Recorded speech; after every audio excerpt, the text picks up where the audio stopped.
TJ, you post on Reddit? Don't worry. We won't find any. We won't. Unless, imagine if we do and we don't know it's actually the TJ. The drama.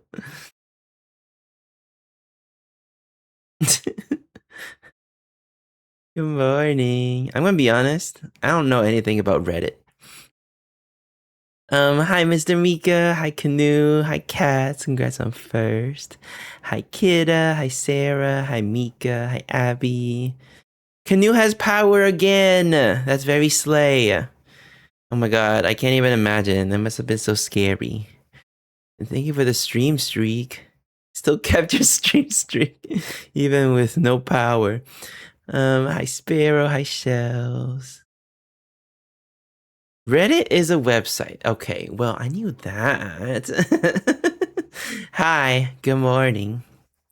I have so much to yap about. Well, it's not that much, but it's enough.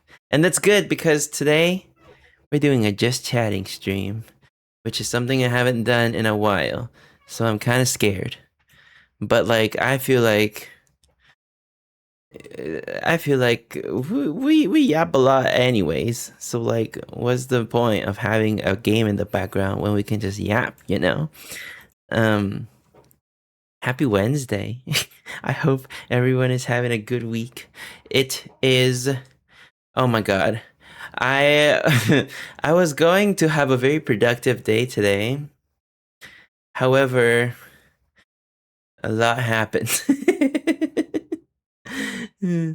um I woke up this morning really early, again, unfortunately. But then I was like, you know what? I'm gonna be productive. So I am going to go swimming again really early in the morning.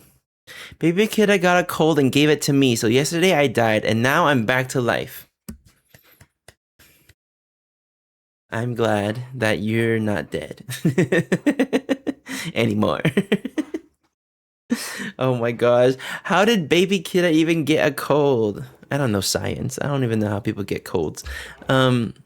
Because my whole life, my parents, well, specifically my mom, would always say, well, if you're outside and it's cold outside and you don't have a jacket on, then you'll get a cold. And then recently I learned that that's not how that works. I was like, oh, I mean, like it's like your body is more prone to contact. I don't freaking know. Don't ask me. Daycare. Daycare kennel. Cough. That's so funny. And yeah, no, it's just kids equals germs. It's just every time I am trying to mind my own business and I go somewhere with kids that there are kids, like a restaurant or like the aquarium or whatever. I always I always I always stay away a little bit and judge a little bit. Hi Jen. Oh my god, did I tell you guys about one time I saw this kid and this parent gave this kid an ice cream a cup, and so they were using a spoon to eat it, and then they dropped the spoon onto the floor, the nasty nasty floor. They proceed to pick it up and lick it. And I was like, I saw that and I said, yuck. And of course the parents are not paying attention. um Hi Abby, you have internet yet? Finally got my work computer fixed after 3 weeks. Oh my god. Slay question mark? Now you have to like do your job again. That sucks. No, I'm glad it's fixed now. Yeah, it's a little yucky. But anyways. What was I saying? Oh, I wanted to be really productive today. They were making me work an even slower computer. Oh, got it. Well, that's good then. Hi Isa. I decided to go swimming today at like 8:30 in the morning. I was ready. I go downstairs, I get in the pool, I swim like maybe 5, 6 laps, and then all of a sudden, I pull a neck muscle. I don't even know. Okay, actually, I do know how it happened.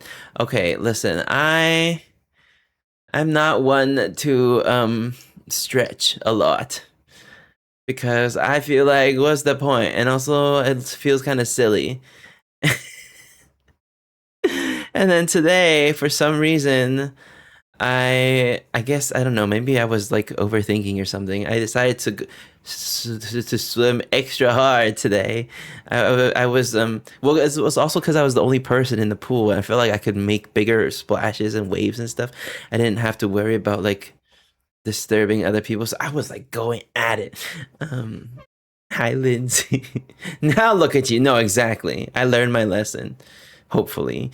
Um, but all of a sudden, my poor neck, I was like, ah!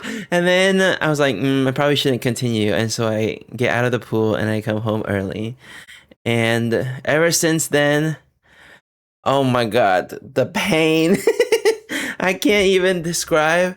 It's like anytime I move slightly, just even a little bit, it doesn't even have to be my neck or my head. Anytime I move any part of my body, it hurt. And then that's when I realized, wow, like we really move our necks a lot. Neck is so important. Um, and I was just in pain the whole day.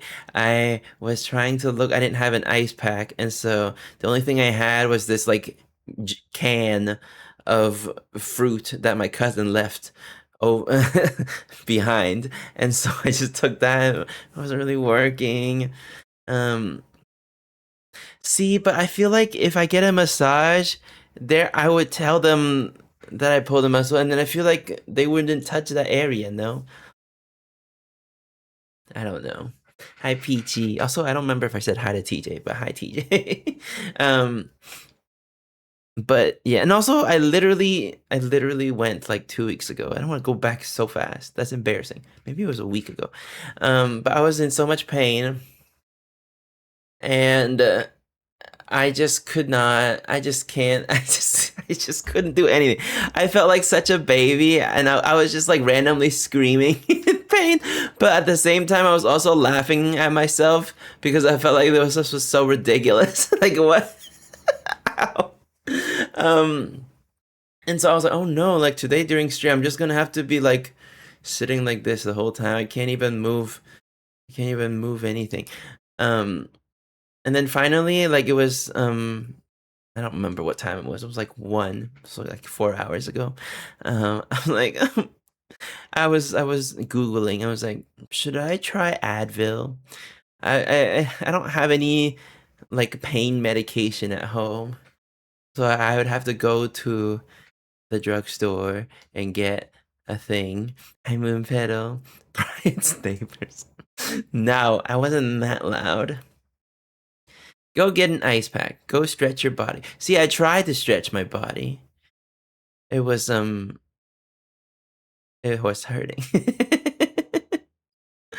um yeah, I don't have chronic pain. And also remember when I was talking about how my lower back was hurting after the massage, it never hurt again. So maybe it is actually helpful. But yes, I'll definitely do that after I feel a little better. Um But I was in so much pain. I was like asking, I was, I messaged Kane. I was like, first of all, happy birthday. Second of all, hi Jack. Um, does Advil work? Because according to Google, it does work. But like, I was so confused because I don't know science, right? And so I was like, well, how does the medicine know like what part of the body is hurting? Because you mean to tell me there's like a pain medication, ibuprofen, it just like solves anything? Anything? I was like, this doesn't make any sense. And then Debbie and Kane were like, no, they don't know. They just, they just, they just something about like the pain. They just, so I don't freaking know. I don't know science. Asia B was just learning about this. I should have asked Asia B. She would have known. Um, thank you for the stream streak. I'm not explaining psych.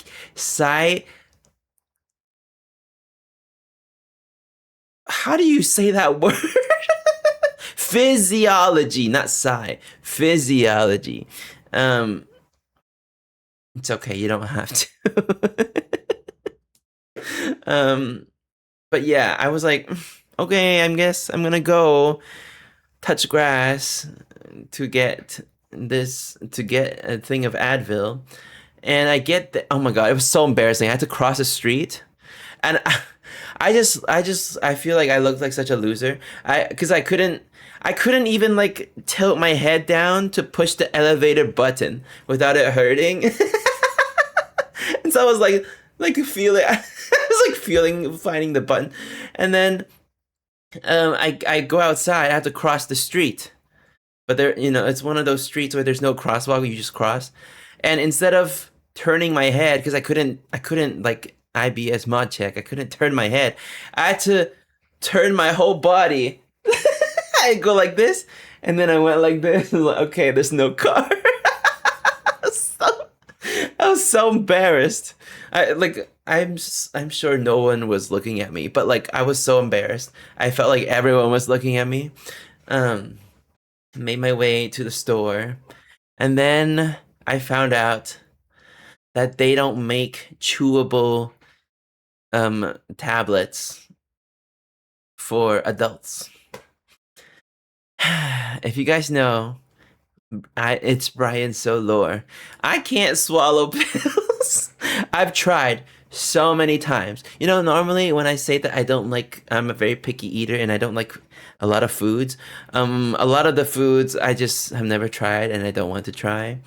But like, I have tried so many times, and every time it doesn't work. I just can't swallow pills.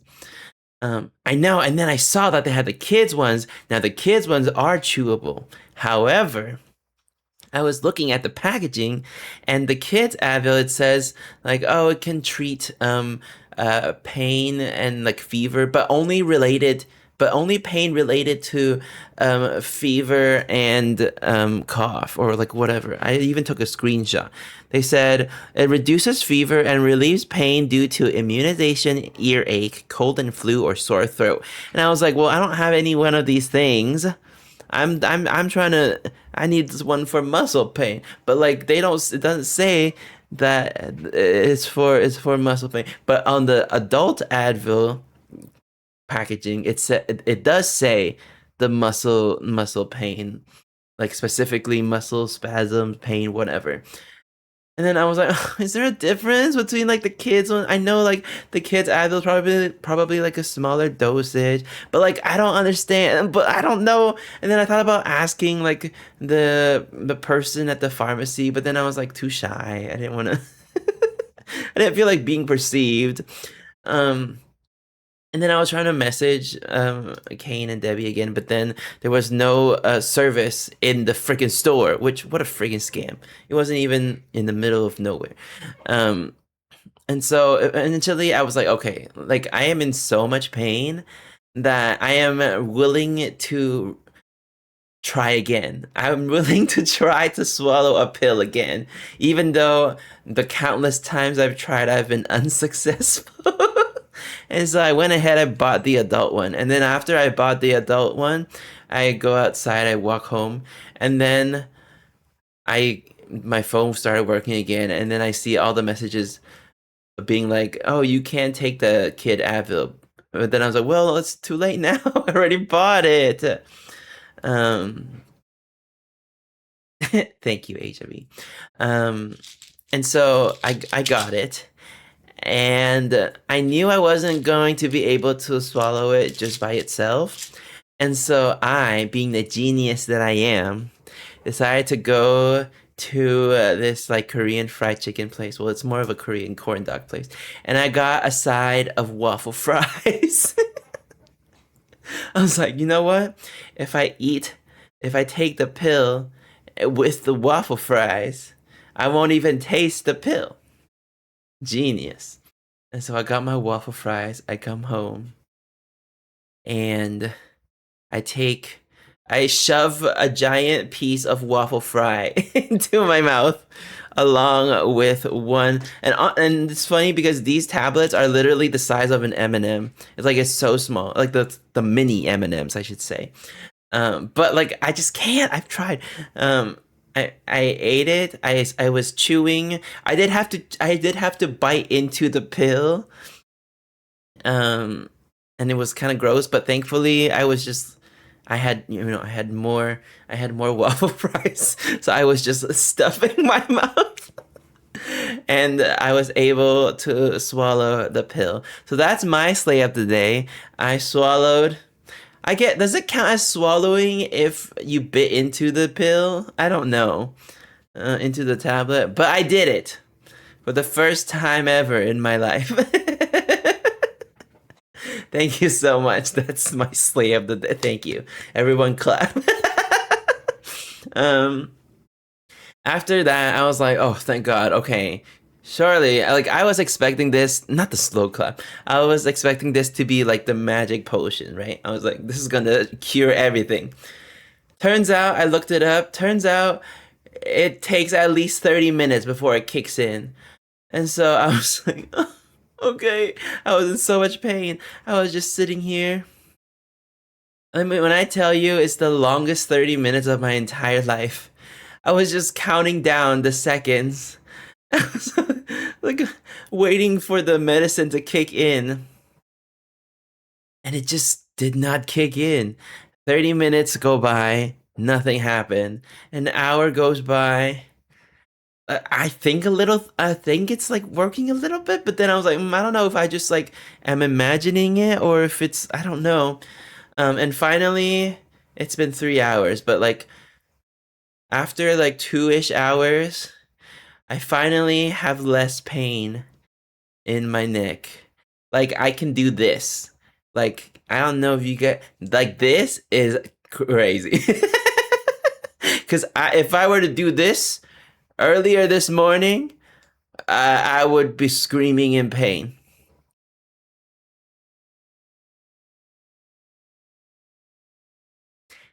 Cow Garage, thank you for the tier 3 resub and the BBL. Thank you so much. I hope you're doing well. I hope you don't have. I hope you don't strain. I hope you don't pull a neck muscle like I did. Um. I will say it does help. Advil did help, and like I feel less pain than I did, but it still hurts. Like I thought it was just going to completely numb my neck, but it didn't. That's not what happened. Like it still hurts. It just doesn't hurt as bad. And so now I'm like, should I have another one? But then I was like looking at the thing, and it was like you can only take one every 4 hours. And so I feel like at the end of stream, I might try to take another one. But I don't have any waffle fries this time, so it's gonna be really embarrassing. Cause I'm not gonna. I need to find something else to eat. Maybe, maybe that will. I did see they were all the Tylenol was next to the Advil. But I didn't know you could like mix and match. I feel like maybe that's not. Maybe that can't be a good idea. Um, you're fine, Jen. Now we know your Twitch password. I'm just kidding. It's safe to take together. Well, now I don't want to like go all the way downstairs and across the street. The drugstore is across the street, but like I don't want to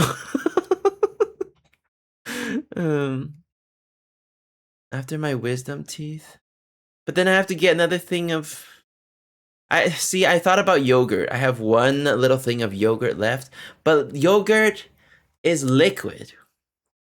I feel like it's not gonna work because I need to bite. Because even the pill is too big for me. I need to bite it. I don't know. And also the yogurt flavor is not strong enough to hide the taste versus like waffle fries and ketchup, you know? um no, but I didn't see any chewable Tylenol. I looked. I know there's chewable kids Advil, but I guess I didn't check if there was chewable kids Tylenol. There was also next to all of these medicine things. I don't even know if this is considered medicine. But next to it, there was this like pain relief numbing, like this pain relief cream. But like, I feel like that shit doesn't work because I feel like I think I tried it before one time, but like, I don't think it works. I mean, if it does work, it would be a game changer, and I don't have to take the pill, you know. But they do have it. I already spent $10 on this tiny thing. You know, it'll be fine, surely. So, you know, how long? Surely after like 2 days. I'm not gonna spend like $20 just for me to feel better in 2 days. You know, that's not worth it. um, there was liquid, but for kids only. Which I guess, you know. Mr. Mika, thank you for the stream streak. You will need pain meds again in the future, and I have some! I have 23 tablets. Muscle relaxants? I don't even know what that is. I just feel like I'm getting old. But also, it's not even, doesn't have anything to do with being old. It's just, I should have taken it easy, you know? Like, I literally just woke up and I immediately started, like, swimming like crazy. I learned my lesson. I'll start off slow. Thank you, Radical. I hope so too.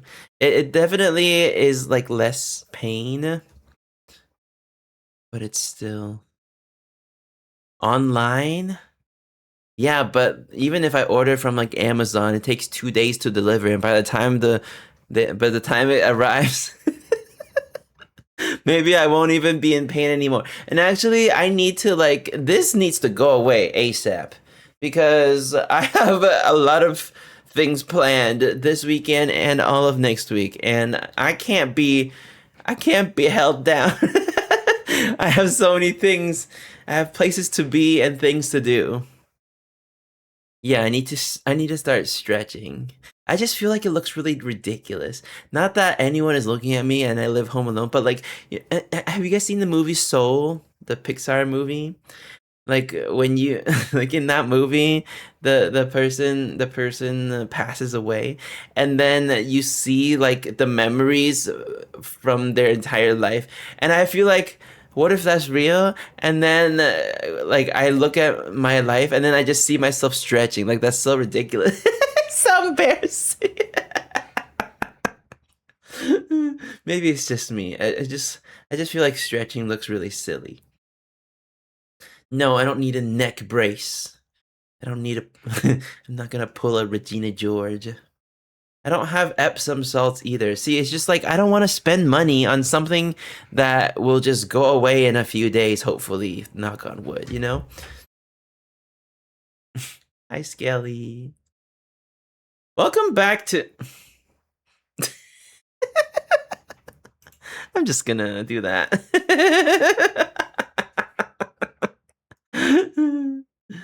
I did redecorate my background. I did not move. It's the same room.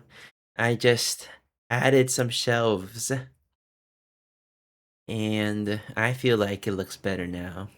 I know a few people were upset that all the plushies were gone, but medicine lasts for a while. I guess that's true. It's not like a one-time use thing. But like, I don't know. I don't know. I'm just too lazy to make two things. I just maybe. Maybe if my pain is unbearable again, maybe I'll cave and I'll also get Tylenol. Um, hour-long highlight reel. Oh God, can you imagine? um, but anyways, I'll be okay, surely. I'll be fine. So, I feel like today's stream I'm gonna be so calm. I'm just gonna like I was editing some clips to post like short form clips from yesterday's game, or not yesterday, Monday.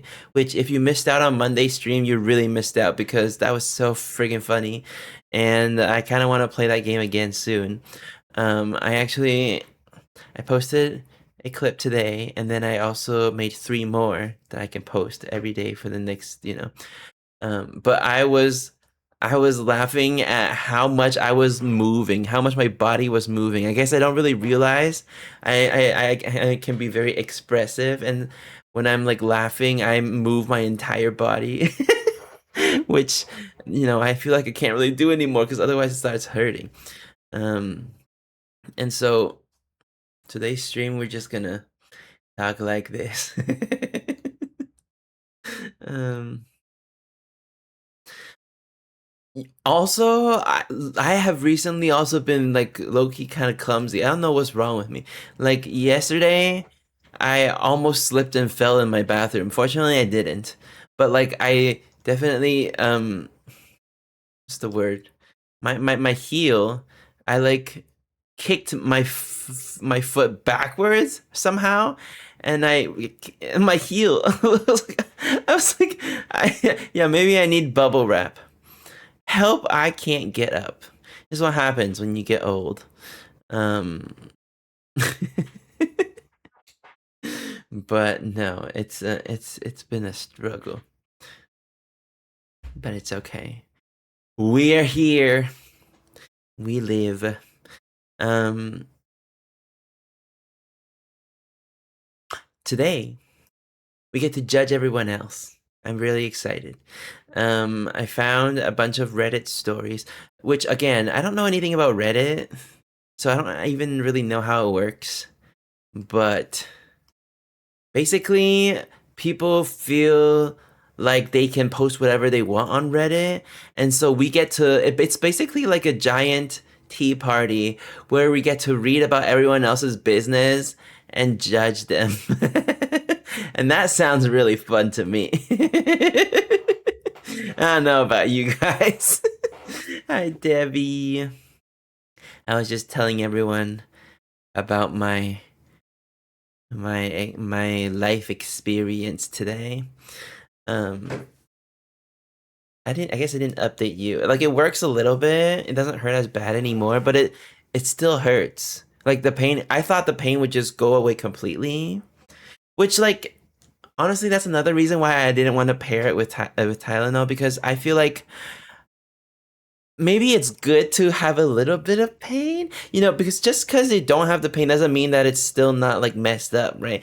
And like if I am completely painless, like maybe I will make it worse, you know what I mean? And so maybe it's good that it's like a little reminder that I have to like calm down. I don't know, that makes sense in my brain. That's not how that works. Um I don't know. But I don't know anything. I'm new here. I'm new here. Um, but no, if anyone has any wild Reddit stories that they want me to read today, you're welcome to send it in my Discord in the suggestions channel. But I found a bunch already. I haven't read through anything. I just saw the titles of them all and I thought it was interesting. And I thought we can all choose and decide which one we wanna hee hee ha ha about, right? We're gonna need to send a nurse. What else do you think is gonna happen to me? Oh my god, yes, Radical. Regardless of whether you are a streamer or just a viewer or a lurker, whatever, Twitch is now automatically enrolling every single user into training their generative AI, which is really shitty. And so you can go into your Twitch settings and disable it. It's automatically on, which kind of sucks. So you have to turn it off yourself. Here's the direct link. If you're like, where I can't find the setting, it's right there. Just click on that link. Make sure you're logged in. Just scroll down. There's a section that says training for generative AI. Yes, and I know you can do it on your phone too, but it's like a slow rollout. So even if you updated your Twitch mobile, it might take a while for it to show up. So, but on your phone, on the computer, you can do it. What does it mean? It means it can use. So you know, people that like use ChatGPT and be like, give me a draw a picture of an Asian male streamer. If my content was used to train for generative AI, they could use my stuff to make the picture, you know, which is kind of fucked up. And that is the same for like your chat messages and everything, everything Twitch. Um, it's really, yeah. And also, make sure. I also saw on Twitter that some people, even though they turned it off, like after a few hours, they check again and it's like automatically on again. So like in a few hours or maybe tomorrow after, if you turn it off today, tomorrow check it one more time just to make sure it's like actually off. Um, but yeah, it's kind of and it's really funny because Twitch did like a whole stream earlier today where they were talking, explaining this kind of stuff, and everyone was just like shitting on them. But also the guy said, like, everyone was like, "Well, why is it automatically on?" And the guy was like, "Well, if it wasn't automatically on, no one would switch it on." And everyone's like, "Well, yeah, exactly. Like that's the whole point. Like we don't want." We don't want our personal information, personal image to be used. Like this is common sense, but yeah, just be sure to spread the news. Also, the only reason why they had this option to turn it off in the first place is because the user voice thing that Twitch has, where you can like give suggestions to Twitch, because that forum got so many upvotes and stuff. They kind of like were forced to make a button because originally they weren't even going to give that button as an option. So I wonder what your next Scuffed musical event is gonna be. Well, keep a lookout on my socials because you will find out sooner rather than later. You will know about it by the end of the month. Hi, Erin. But yeah, make sure to opt out of that. Speaking of AI, I thought it'd be fun to read the first Reddit story. The title of this story is I was caught using AI to write wedding vows and my partner walked out. We need to find out the tea. We need to know the tea. Also, I decided to put the titles on the top because I feel like if I'm reading and then people come in, they're like, what are you talking about? We can just be like, you know? And also I decided not to show you the post itself and not just read it out loud because in case there's like slurs. I don't know.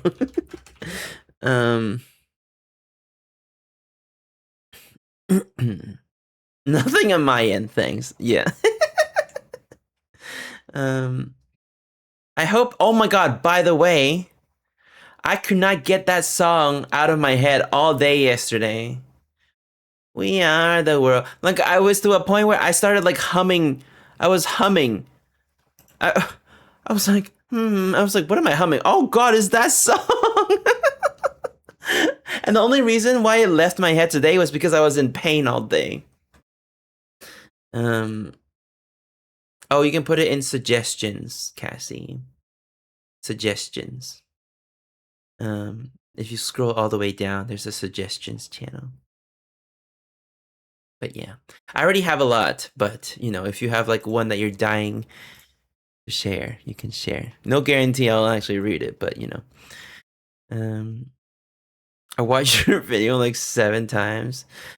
I uploaded the VOD onto YouTube, my YouTube VOD channel, and it it made me cut the part where we did the office one because they somehow detected the video, not even the audio, the video of the office, and they're like, if you have that in your video, people in Canada and the United States can't watch your video. And so I was like, ow!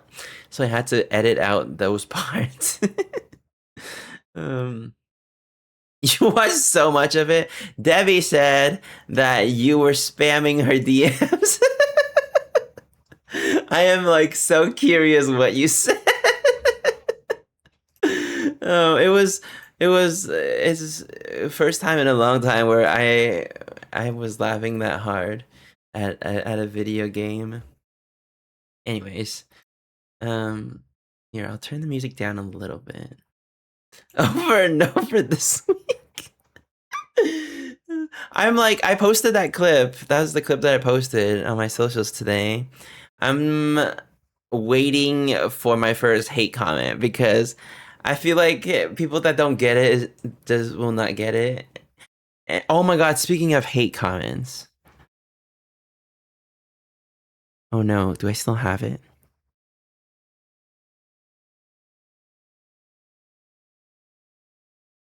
So remember that one, I don't even remember what YouTube short that was, but it went viral, and it's viral in my eyes because it got like 257,000 views. Oh, it's the Jojo Siwa one. The Jojo Siwa Tomodachi Life. Someone said, hold on. Do I still have it? Because someone said, wait. Basically, someone accused me of buying fake comments under the video. I don't see it anymore. Someone was like, "Wow, these are all such fake comments," and I was like, "Girl, I don't even know how to do that." So, oh, I can't find it. This is so tragic. I wanted to say the exact words. And honestly, low key, like I kind of get it because someone was like, "You have such great energy. Instant subscribe." Like, who says that?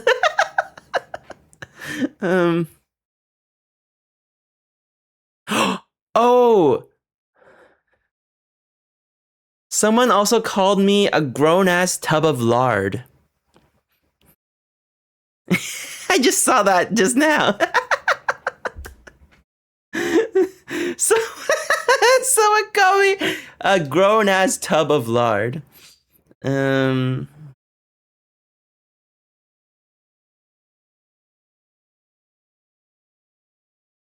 Anyways. I don't even know what that means. No, exactly, Radical.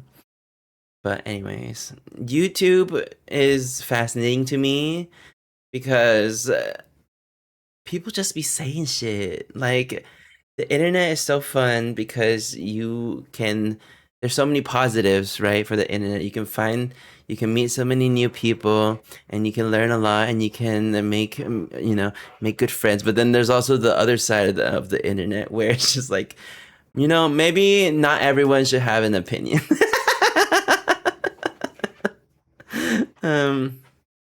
Anyways, shall we read this? Shall we read this tea? Make sure I didn't miss anything. I love hate comments. Remember when Debbie was arguing with that religious spammer in my YouTube shorts? I wish I screenshotted that whole conversation. No, you don't. Who was it? It was you and someone else that was fighting with quote unquote David. Anyways, okay. Shall we read this? I 35 male. Okay, so this person is a 30. Also, I think we're gonna realize very quickly that age does not equal maturity. Because some of these people are just okay, so this 35-year-old man was caught using AI to write wedding vows, and partner, 34-year-old female, walked out. And they're asking what to do. Okay. I recently had a wedding with my partner. We've had a stable and happy relationship so far, and I love her more than anything in the world. The problem arose when it came to writing vows. Don't get me wrong, I love many things about my partner, but I couldn't figure out how to put them into tangible vows. I decided to use ChatGPT so I can have something well written and expressive to share at the ceremony. The thing about my partner is that she's very confrontational and no nonsense. If something annoys her, she immediately addresses it with no room for backing out. I also know that she's expressed disdain for AI in the past, but I didn't realize how far the hatred could go. I don't know how, but she immediately recognized that the vows were AI. After I had finished, she had this angry look and whispered to me, "Did you use fucking AI to write that?" I was quiet because I couldn't believe she had noticed that and that she was choosing to address it while we were on full display for everyone. She then said that I either speak from the heart or she walks out. I literally couldn't get any words out, and she kept her promise and walked back down the aisle, much to all our friends and family's confusion. At the wedding.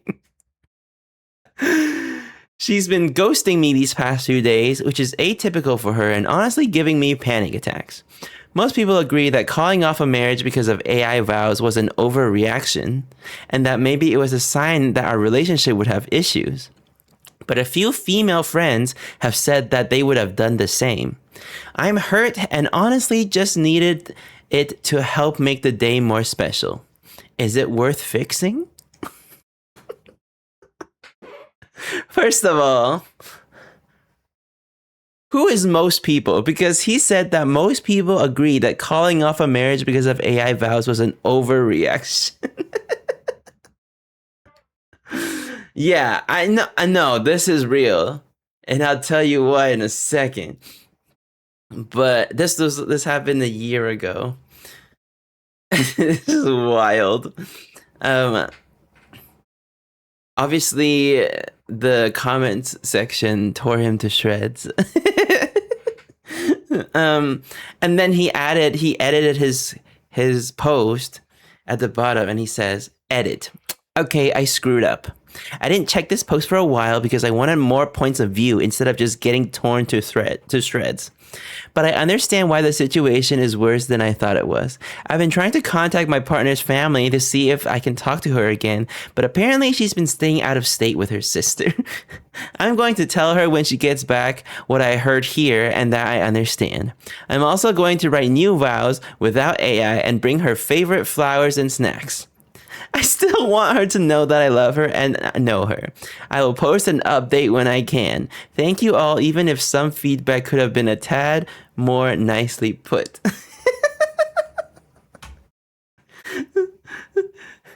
What do you guys think? Red flag or no? Hi, Nick. Go back to high school, read a book, or seek wisdom from a monk. So he thinks that everything will be okay if he goes and talks to her and brings her favorite flowers and snacks.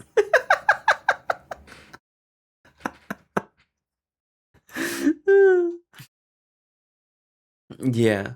You really can't think of something to say. Like, I am not a very good I'm really bad at like writing really wholesome things. Um but if I have to, I will, you know. But But your wedding day, that's like your isn't that's like your I mean, I wouldn't know. But that's like the most important day, no? It's like one of the big ones. Why would you do that? Well, what's the update? Nick is impatient. It's this stupidity that doesn't give me hope, please. They posted an update a few months later, and you guys want to see what he said? 35 years old, by the way. He said, it's written by a robot, you know, literally. Okay, he put an update. I honestly wasn't planning to do an update after all because of how humiliating this entire situation has been. I didn't want to give more of a reason for people to rip me apart. But now that my story is posted on a popular YouTube channel, there probably won't be much of an escape route for me. There's no doubt people we know will find it now. So I wanted to give this short update everyone has been itching to get. I did what I said previously and told her about the Reddit post and how the replies gave me her perspective and that I was sorry.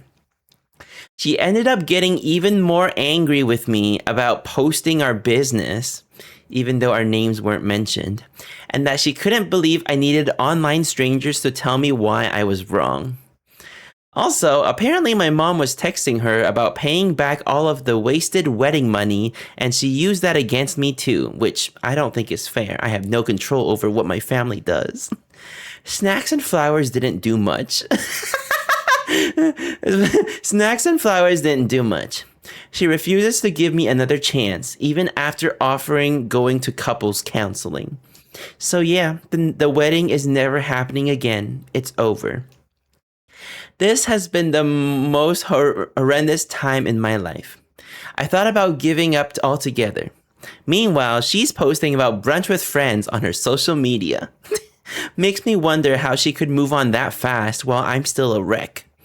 People have accused me of not caring about her enough to write my own vows, yet the difference in our reactions to splitting up says the reverse. Hope you're all happy. Feel free to rub salt in the wound. I'm not coming back to this account. Okay, so I know this is real because there were a lot of like misspellings and like grammar and punctuation and like mistakes in the post. And so I know it's from a real person. But oh my god. He still thinks that she was part of the problem. He's saying that she's moved on so fast. And like, oh my god, that's wild. Not his post, yeah. Obviously, she felt like you didn't care about her. Why the fuck would she be all sad about leaving him? No, exactly. Right. Yeah, wild. I mean, she dodged a bullet for sure. Imagine. Oh my god, I can't even. I Is anyone here getting married soon? If you are, don't use ChatGPT to write your vows. You know, I'm glad this person got humbled. I'm glad this person got humbled. Dang. And that's the tea. I feel like we all need to get a water bottle or like a cup of tea or something. Or like a popcorn. Some popcorn. Are still planning our actual wedding. I'll let him know. Yeah. Just imagine. Writing vows are low-key so easy if you care about a person. Yeah. I think the most, honestly, for me, the most embarrassing part is just reading it in front of like a giant group of people.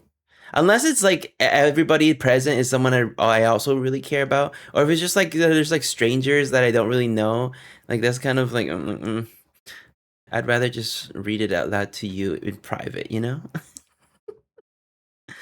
Hi, Banana Bear. No, you can't, Radical. um. Anyways, yeah. Let's see what other ones. Okay, we have some options here. There's one that is asking, "Am I the asshole for talking to a girl in a bikini on the beach? Am I the asshole for not wanting to get rid of the anime body pillow that saved my marriage?" What? I found out my husband has been telling his coworkers that I'm his sister.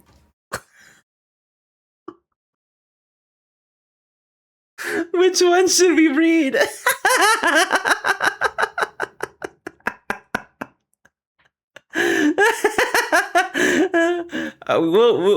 We could read all of them if we want.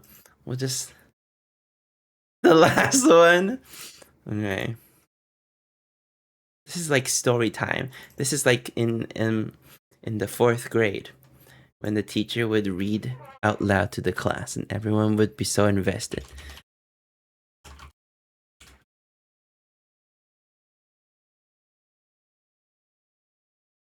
Ugh, this is too long. My husband has been telling everyone I'm his sister. Oh boy. Okay, this was 2 years ago. Oh, this is long. Okay. Throwaway account because I don't use or understand Reddit, but I really need advice from someone not connected to me or my husband. Oh boy, here we go. Sarah. Everyone grab your popcorn. My husband, I'll call him Josh, not related to other Joshes we know. My husband, I'll call him Josh, and I have been together for 6 years, married for 4, and we don't have kids. We have a really healthy and communicative relationship. We're both pretty easygoing, and I really love him.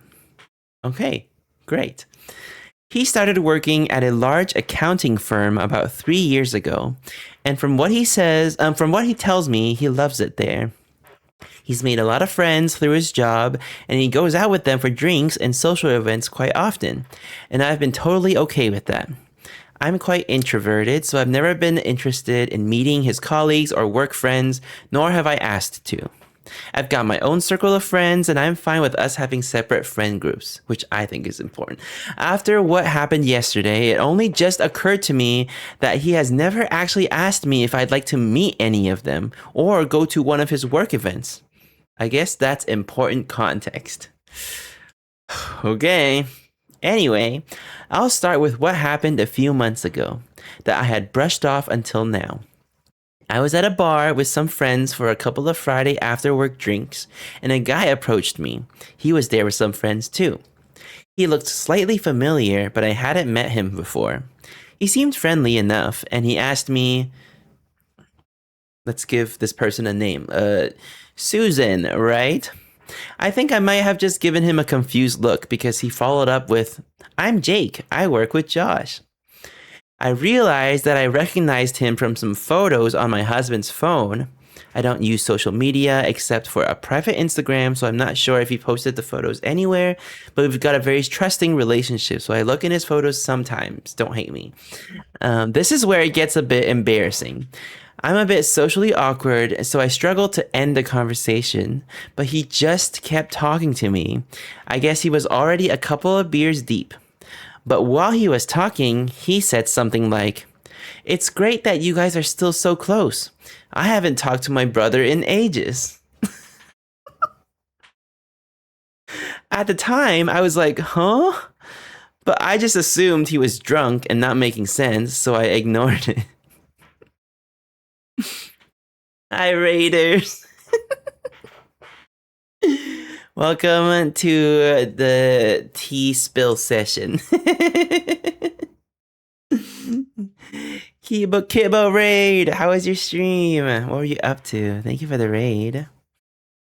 Everyone grab some tea. Sip your water bottle or grab some popcorn. You're co-working. I hope you had a productive stream. Thank you for the raid. Just locked in and got some stuff done. Let's go. I'm so proud of you. We are currently reading a bunch of Reddit stories and making fun of people. You guys came in just in time.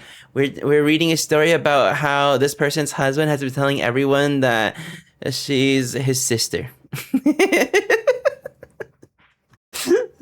Okay, to give you a quick little recap.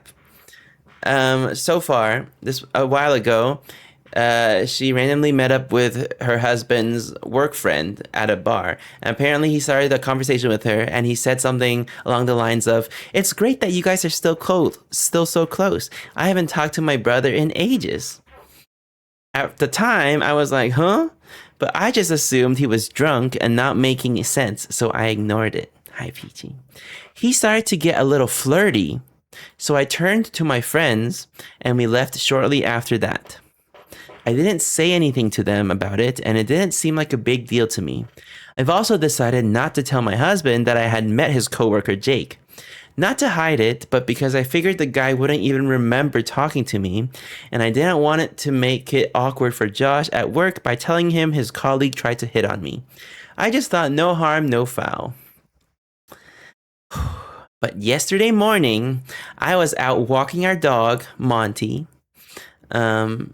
He's a cross between a few breeds and has a very unique marking. This matters, I promise. Okay.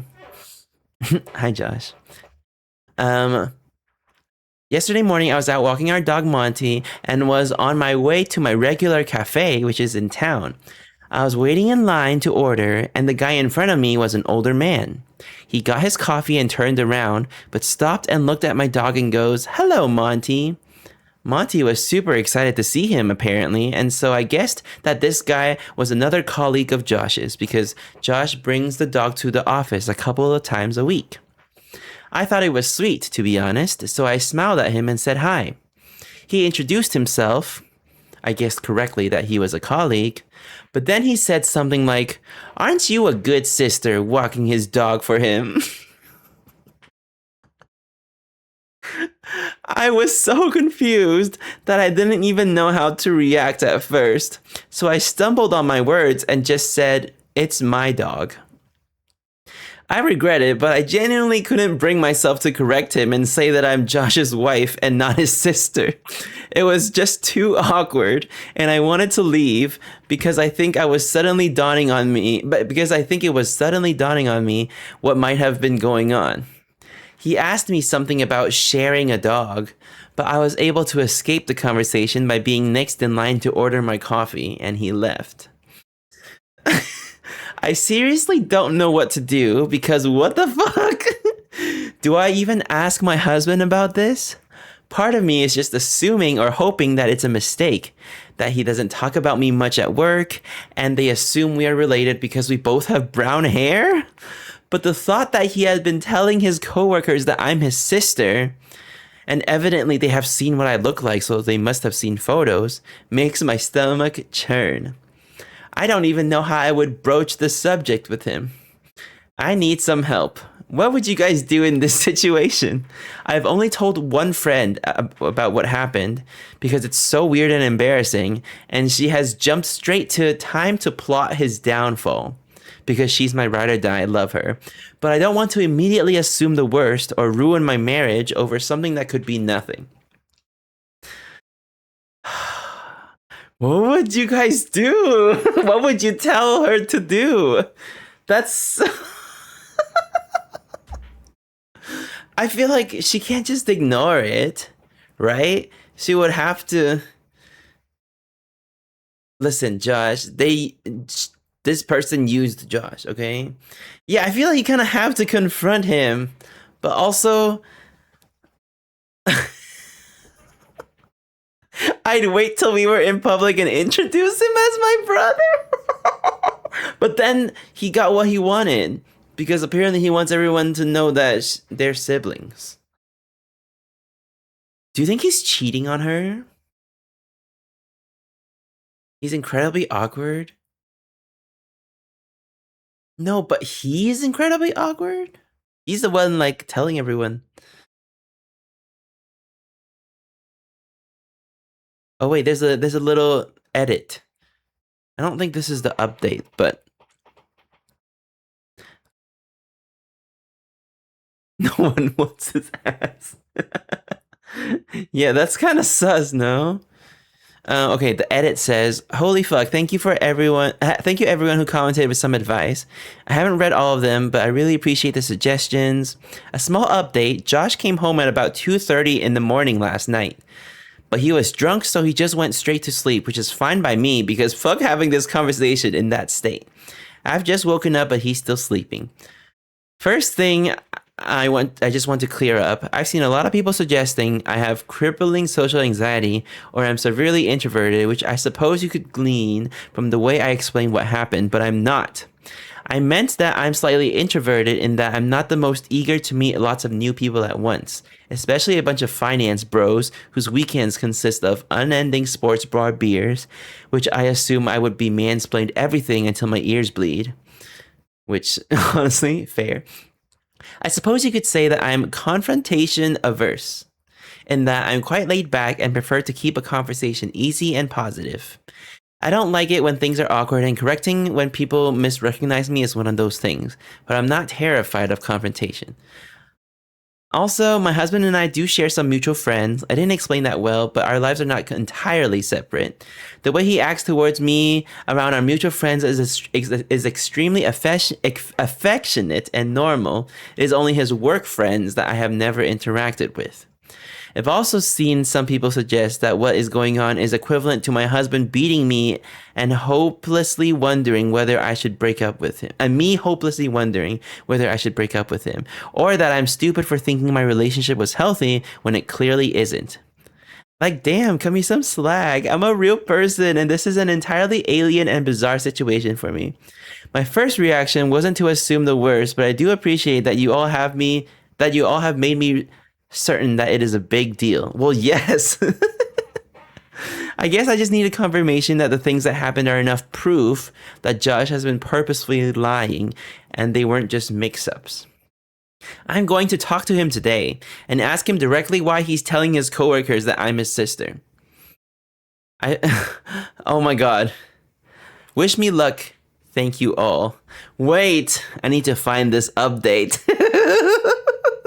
Oh no. There better be an update after talking to him. There's an update. Oh my god. Well, this is so long. What do you guys think? What do you guys think his explanation is gonna be? I don't even. What could it possibly be?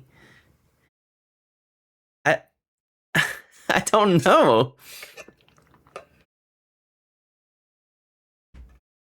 I wonder if she believes his story. Oh no, he's gonna flip out and say she's lying. The gaslighting. Okay, here we go. Also, hi Peachy. I saw you come in earlier, but we were so invested in the story. um, okay. I'll.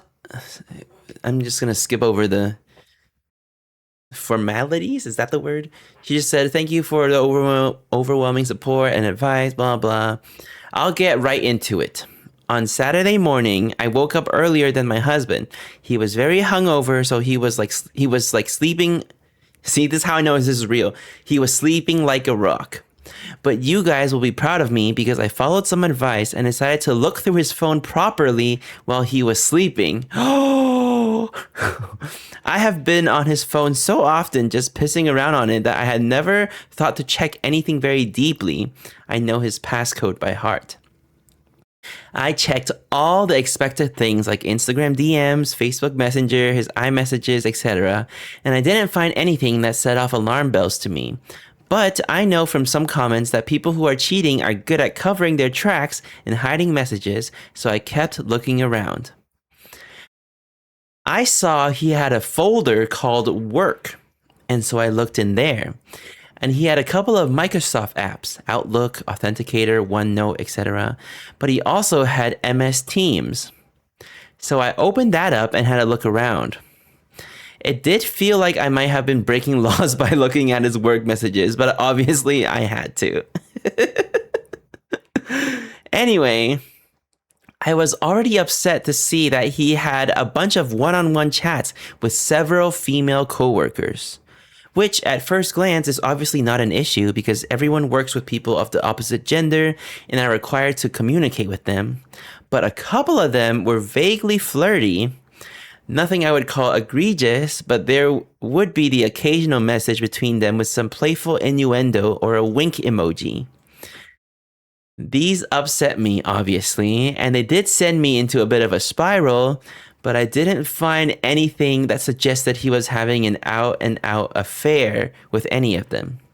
Still, I followed someone's suggestion of screenshotting the messages, and I airdropped them to myself. This is spicy.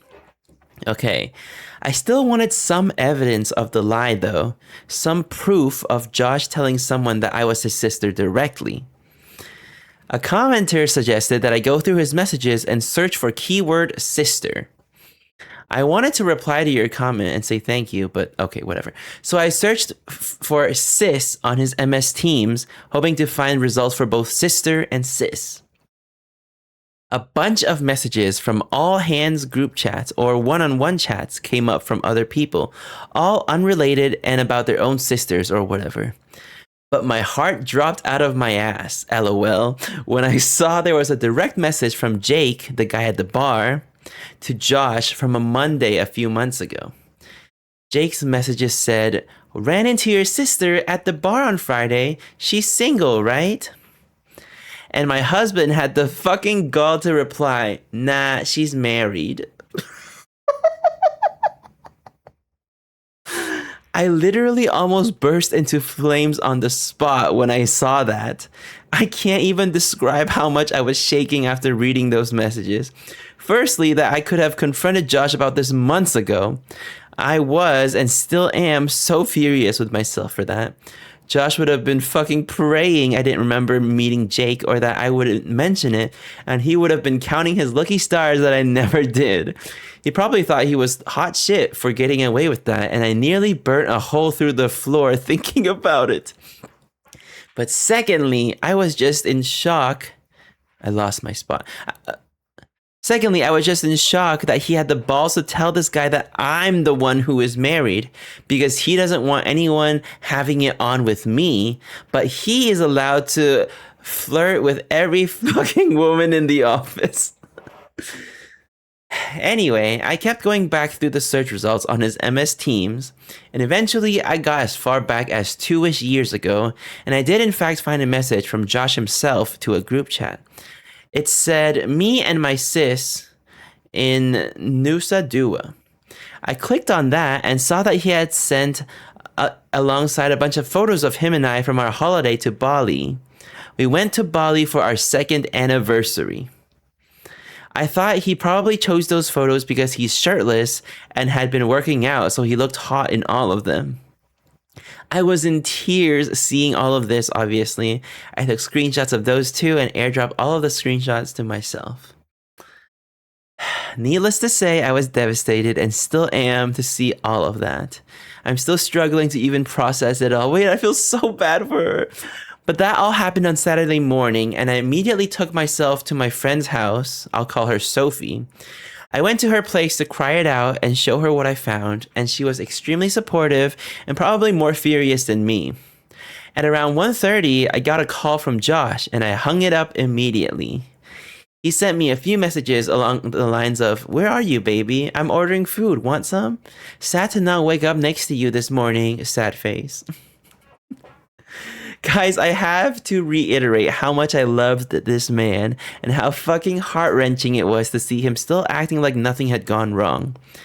It took so much willpower to not just pretend none of it had ever happened and go home to him. I know a lot of you will yell at me or accuse me of being terrified of confronting him about this, which is not true. Please have some empathy. It takes me time to process my emotions, and I wouldn't even have been able to form a sentence if I tried to confront him immediately after seeing those messages. Which honestly, so fair. I needed some time away with Sophie to recollect myself, and so I stayed the night at her place. She orders us Chinese food, and she helped me plan how I would confront him.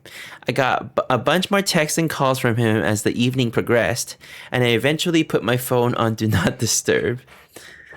Sunday morning. Sunday morning, I woke up feeling more angry than sad, and so I opened my phone and finally replied to his messages. Coming home now, need to talk. I kept it cryptic to make him squirm, to be honest. Because I was/am fraught with emotions, I can't remember the entire conversation word for word, but I'll try to replay it as best I can. Oh my god, it's time. We're at the part. We're at the confrontation. Long story short, no long story short. We want the full story. Long story short, I got home and he tried to hug me, but I refused him and we just stood in the kitchen. I did confront him like someone suggested. I just said, "Why have you been telling your coworkers I'm your sister?" I wish it would have been like a movie scene where the color drained from his face or he immediately looked like a deer in headlights, but he didn't. It was like he had been girding himself. What is girding? Girding. What does that mean? It was like he had been girding himself for this confrontation for a while. So like he's been preparing himself, because he just frowned at me and looked flabbergasted. Memes. Thank you so much. He just said, "Huh?" Imagine. Huh? This. Oh, guarding. Maybe, yeah. This made me so angry. How are you going to pretend to be stupid after 3 years of lying? I basically said, "Don't play fucking dumb. 2 of your coworkers have greeted me as your sister, and I have proof of you telling them, and I know you're pretending to be single." Essentially, I asked him what he had to say for himself. He still played stupid. He became moderately defensive and just kept saying, "I don't know what you're talking about," or "Why would I lie about you?" I cannot describe how furious I was at this point, but I was in tears. I always cry when I'm angry. So he was trying to comfort me as if I was having some kind of irrational breakdown. Time to pull out the receipt. I showed him the screenshot of his message saying "me and sis," and I said something like, "You tell me." He just said, "I don't know what I'm looking at," and I'm confused. I get so angry that I left again and went back to Sophie's because it felt like a dead end road. I didn't think I was going to get him to admit to anything, and I was just getting so furious that I couldn't continue. He was really upset and in tears, which to me was evidence that he knew he was lying and that he was going to have to come up with some explanation. He tried to get me to stay, but I told him that until you have something to say for yourself, we've got nothing to talk about. At around 8:30-ish, he called me again and I did pick up. He basically asked for us to talk, and he said that he had some things to say. So I went back to our apartment. He had written out a bunch of stuff on a piece of paper as if he had prepared a speech and sat me down on the couch. He asked me not to say anything while he was explaining himself. I'll write down the gist of what he said in bullet points. Oh my god. Hi Faven. If you're just coming in, that's the summary. And she tried to confront him and he denied it. But now he might be coming clean. Here we go. The stuff that he said in this little speech. He started by apologizing relentlessly and admitting that he pretended to be stupid before because he couldn't immediately think of something to say for himself. He said that immediately after starting his job, he realized the atmosphere was like a frat house. All of his team members were men in their 20s and 30s that were single and fuckboys. His words. He noticed that the one guy in their team that was married would either get picked on or essentially excluded from any and all social interactions. That included getting lunch, inside jokes, going out on Friday, etc. These guys were friendly and welcoming to Josh, and he admitted that he was so desperate to fit in with them, he hated feeling like fresh meat. So he was scared that saying he was married would alienate him from his coworkers, and at first just never mentioned that he was married. He'd said he did wear his wedding ring, and that they have just never pointed it out. Okay. A few months in, they were all out drinking after work. He admitted that after one of his workmates saw a picture of him and I on his lock screen, they asked him who I was. And in a moment of panic, he said, "My sister." He was really apologetic at this point, and he was crying a lot. He couldn't even look at me, and he was just reading what he had written down. Anyway, he said that from then, he basically dug himself a deeper and deeper grave because they kept grilling him about me and wanted to see more pictures of me. Weird. He said he had let it go on too long and that he didn't have the balls to admit to the lie. They would always bring me up and ask shit like, "Did you give her my number yet?" Or joke that they had slept with me, etc.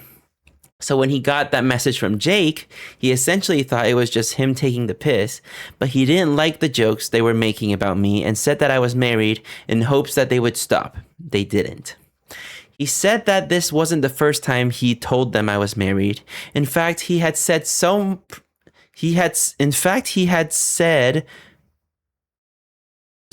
pretty much immediately after. What? Oh, in fact, he had said so pretty much immediately after saying I was his sister. He said that those pictures of us in Bali were the only pictures that he had purposefully sent them and deliberately lied about. After what he called an endless barrage of pestering from his colleagues to share the pics from his holiday, he said he was really ashamed that he did that. Hi, Mocha. He told me that he had never had an affair or even considered it, that the messages between him and his female colleagues were banter, and that it was commonplace to talk to people like that in the office. He also said that he knows how disgusting it is, and he is embarrassed to have been acting like a fuckboy. Again, his words. He concluded his speech by apologizing again and said that he was disgusted with himself and ashamed that he has lied for so long, but felt like he had trapped himself and he couldn't find a way to get himself out of it. He said he knows he could have confessed the truth to either his coworkers or to me at any point, but that he didn't because he was a coward. He said that he'll confess to his entire office that he lied and that I am his wife and not his sister if I want him to. He said that he will quit his job without a word if it would make me feel better, and that he hopes I can forgive him, but he understands if I can't. Dang. What would you do in that situation? Hi, Chris. Anyways, here, we'll take a little break. I want to see everyone's reactions. This is wild. Okay, the only thing is, at least he finally admitted that he is the problem, right? Like that he's the problem. But like, does he sound convincing? Did you think he like genuinely thinks that he messed up? Do you think he has like a redeeming factor? No. He's trying to act like a victim. Yeah, honestly. Oh my god. Okay. Yeah, that is true. He only admitted. Have you guys ever like interacted with people like that before? Like just like chronic liars? Because I know I used to know some people like that, and it's just wild that I definitely talk about it in like a Patreon video before. But like someone I knew literally lied like about everything in their life. Like someone I knew IRL lied about like everything in their life, and a hi Chowder. Um, but yeah, it's wild. Like the things that people. Oh my god! Like I don't understand why lie in the. I guess his reasoning for lying was that he wanted to fit in, but like I feel like if you wanted to fit in, there are so many things you could say. Like, why would you lie about?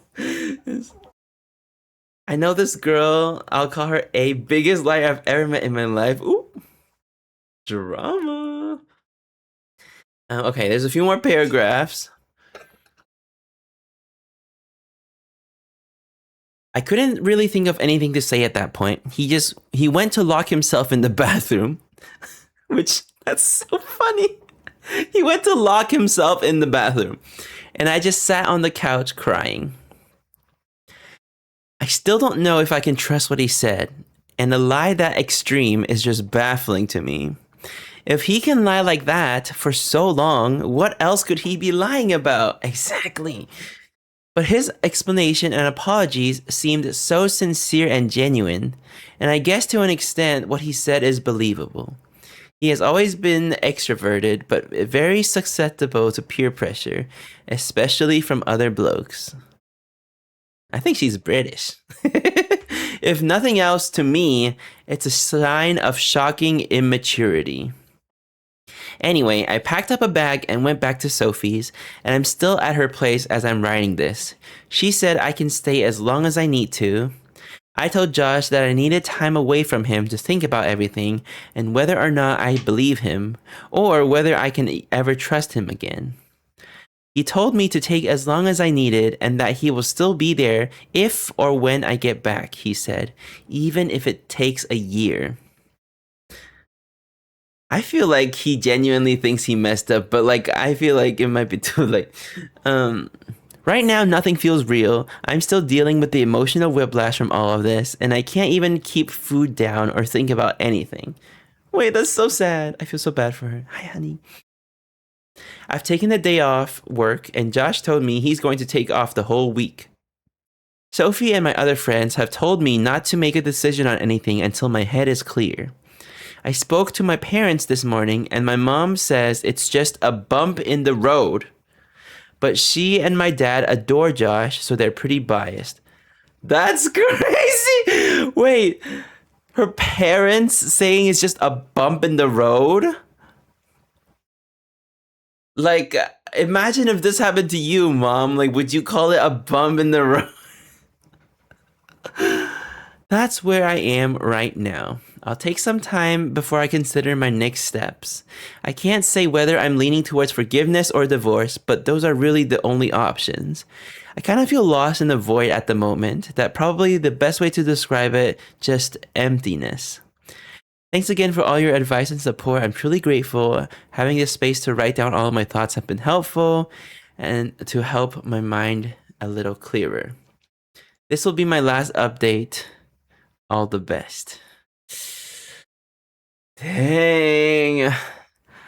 I mean, is there another update? I don't think so.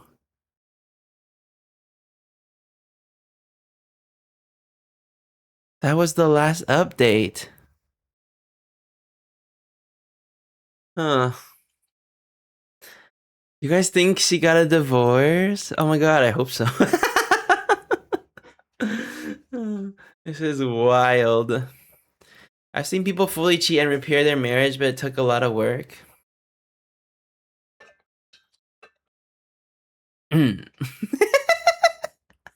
Exclamation point picture. And that's the team. Dang. This story just made me feel sad for her. Like, that's so. Oh my god. I think I. He needs. Everybody needs therapy. Boo to this man. Not sorry to this man.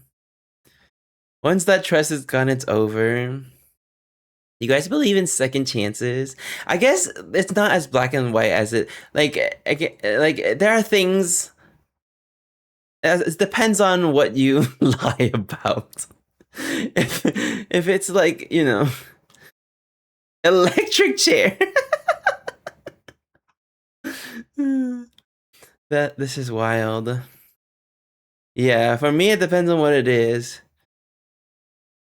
But I also like to be petty. um yeah, maybe don't post personal stories because everyone's gonna be. I don't want to judge you guys. I want to judge randos on Reddit.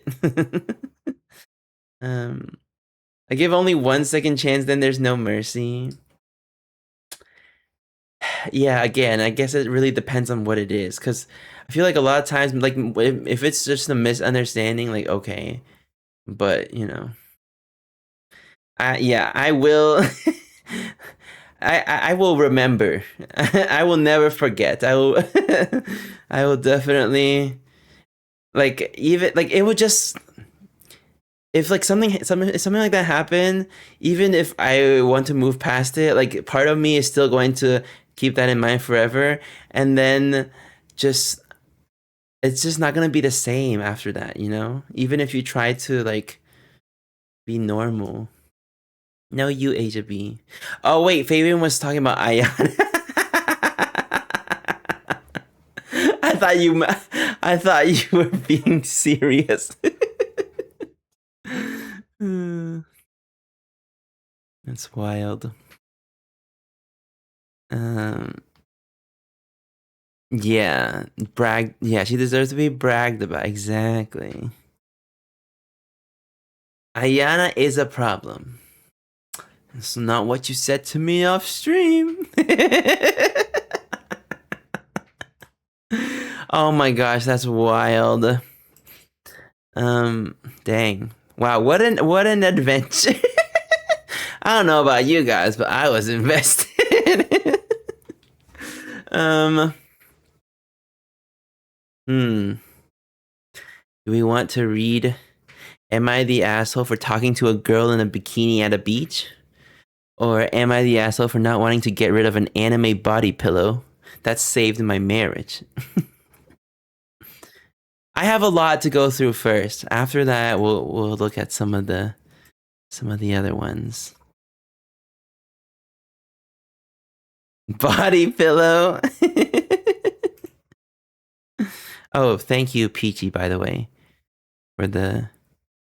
In case you missed it, Twitch is using your Twitch accounts to train their generative AI stuff, including your streams, your VODs, your clips, your stream chats, and pictures and text. Oh, wait, hold on.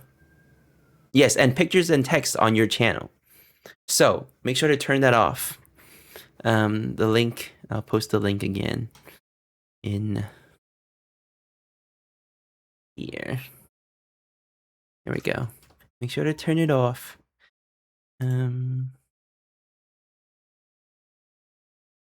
Okay. Thank you, Josh. Okay. Yeah, it's on automatically, which, what a freaking scam. But yes, opting out means that they will not train your streams, VODs, clips, stream chats, pictures, and text.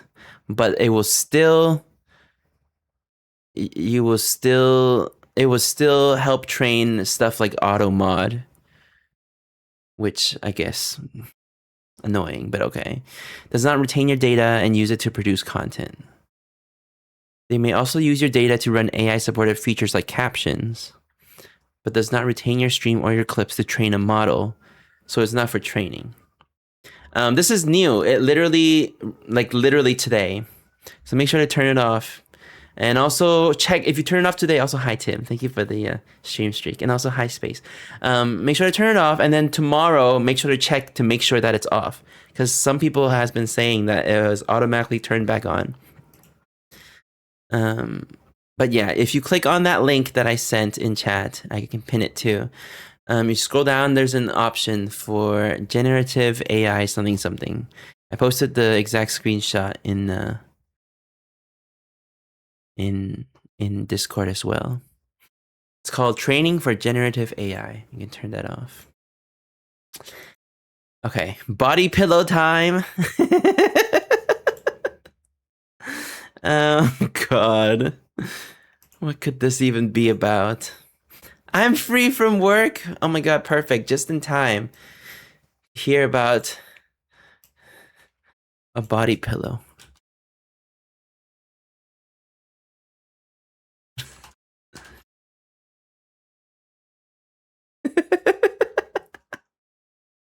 This story is called Am I the Asshole for Not Wanting to Get Rid of the Anime Body Pillow That Saved My Marriage?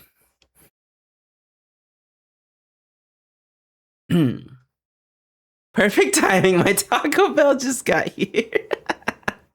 Perfect. Okay. This one's not too long.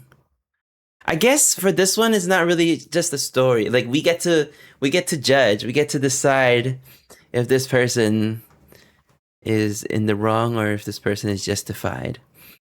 Here we go. My husband and I are best friends during the day. Love of my life. You're welcome, Space. It's at night that's an issue. I am a blanket stealer. I once yanked them so hard, poor hubby flipped a full 180. Hubby, for his part, is a thrasher. What is a thrasher? What does that mean? God, I don't know English.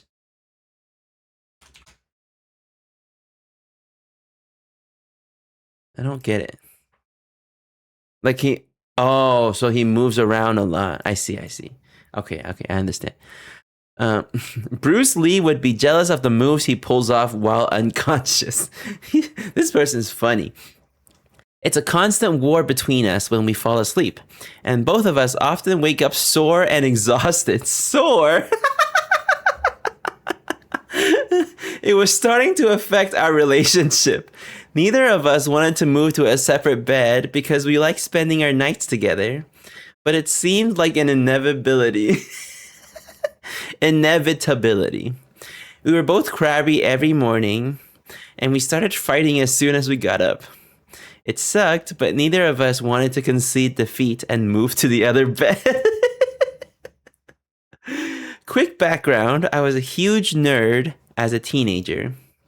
Full-on otaku. I don't know what that means. One night, as a joke, I brought down an old anime body pillow from the attic and plopped it down between my husband and I, declaring it our demilitarized zone. Hubby also thought it was hilarious, and we named her DMZ-chan. DMZ-chan. She stayed there the whole night. Oh, anime. Okay, I see. That's just what... Okay. It was a game changer. DMZ-chan protected me from hubby's REM-induced rampages, and she's just heavy enough that I can't yank the blankets at full speed. DMZ-chan is now a beloved part of our nightly routine.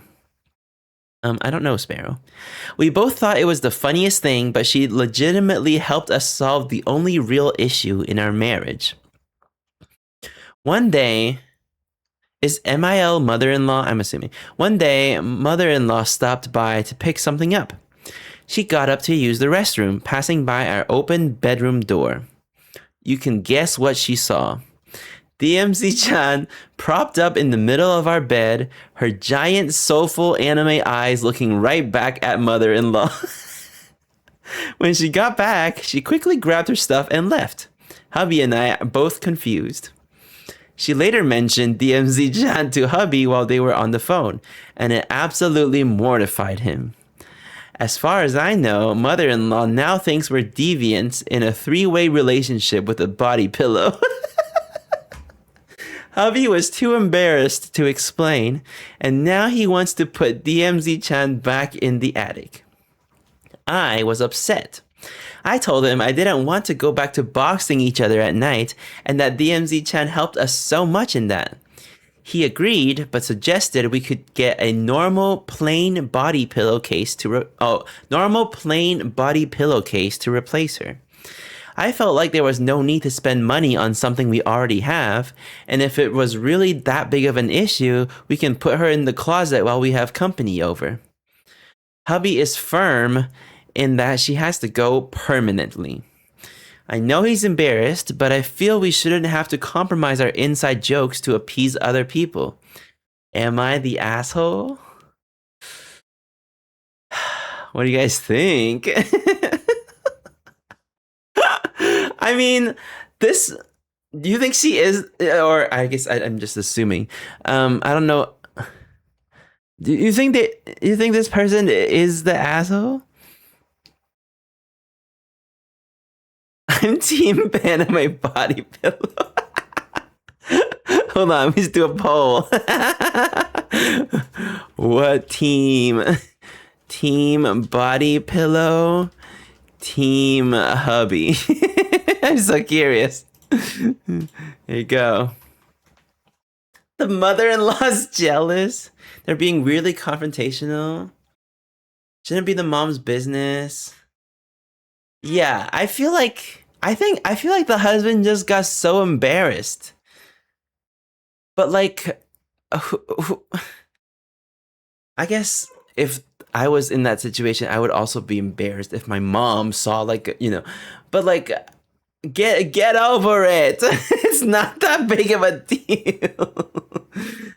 But on the other hand, I feel like it's also how expensive can a body pillow cover really be? Like if why does it have to be the anime whatever? Like just change like it's fine. It doesn't matter what design it is. It's still, Yeah, yeah. Wow, only one person said Team Hubby. Wait, let's see what some of the comments. Let's see some of the comments. Someone said, not the asshole. The real problem isn't about removing the pillow, but the fact that your mother-in-law made a scene about something that isn't any of her business. Your husband should stop enabling that. Interesting. It's kind of what Debbie said. I'm team both of them, anti-mother-in-law. Mainly because it's not that deep. It really isn't, but it feels like they are having such a big argument about it. Interesting. It's so tame. Oh, but the DMZ, that's the name that they came out with themselves. It wasn't like a... Oh my god. Okay, there's a little edit.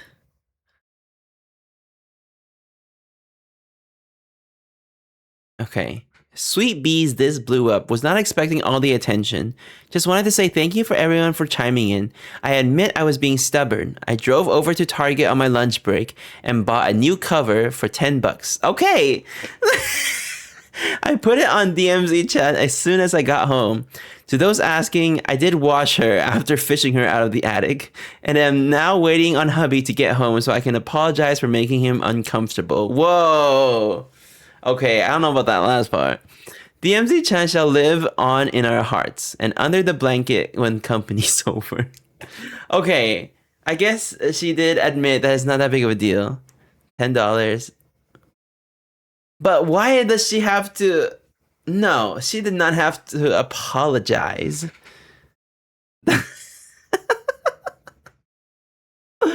Oh my god. If there's anything you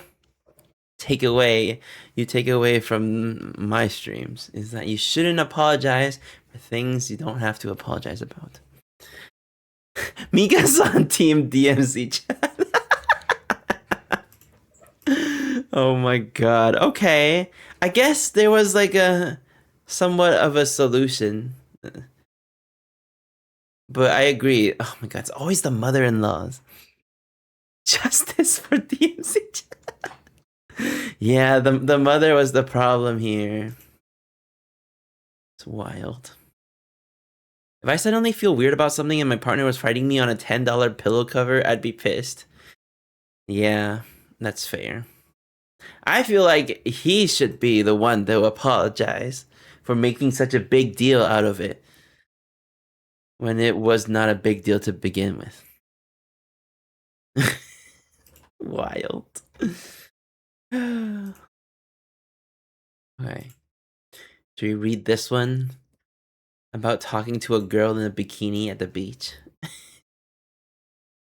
Mika!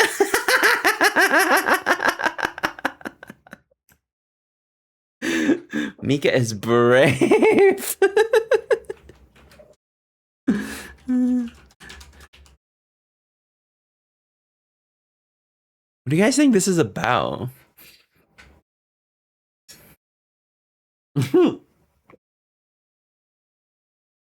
TJ? TJ, did you ever go on that blind date?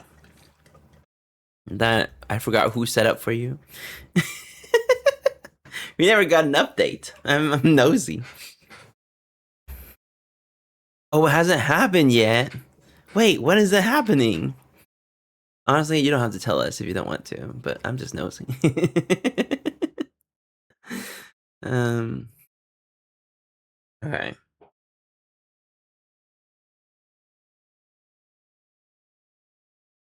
Oh, this is so interesting. Okay. The past few stories, I feel like I feel like it's always the man's fault, which most of the time it is. But this one, I mean, I haven't read the whole thing. I don't know yet. We'll see. We'll see. And my other sister, oh. So I see. So so it's gonna be a while. Okay. My wife, 35 years old, female, is making me, 37 male, write this post. My wife is making me write this post. She feels my behavior during our vacation was completely inappropriate. Well, I think that it was completely acceptable and that she is wrong. She loves this subreddit and wants for all of you to weigh in on our debate and solve this issue for us. We have been married for 7 years and have a 3-year-old toddler. Oh boy. Okay. Josh already making the conclusions. Okay. A few weeks ago, we went to Miami for a vacation and had a fun time. On the second day on the beach, we were relaxing on the beach chairs. My son and I were playing on the beach while my wife was soaking in the sun. I must add here that I love her very much and she is the most beautiful person I have ever laid eyes on. Okay, cute. At one point, my son wanted to build a sandcastle, and I took him to the wet sand near the water with all of his plastic toys. While he was playing, a lady, mid-30s, walked up to us and told me how cute my son is. I smiled and said thanks. She was looking towards the water constantly, and I think her kids must be in the water and that she was watching them. Now, according to my wife, she was wearing a completely inappropriate over-the-top bikini that left nothing for the imagination. According to me, I did not notice what she was wearing and have no comments. She was trying to make small talk and was asking me about my son's name, how old he is, where we're from, etc. I was also polite and had a brief conversation with her. We talked about where we came from, how long we were in Miami. Finally, my son had enough and he wanted to go back.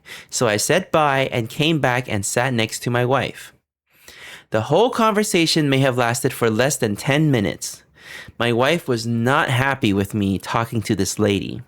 She kept on telling me how inappropriate it was to talk to that girl in the tiny bikini and that she was trying to flirt with me. I told her what we talked about and it was not even remotely flirty. I told her that this is common and when my son is with me in the park or other places, he gets a lot of attention from other moms and they always come and have a chat. My wife has seen this play out before and never had a problem with it.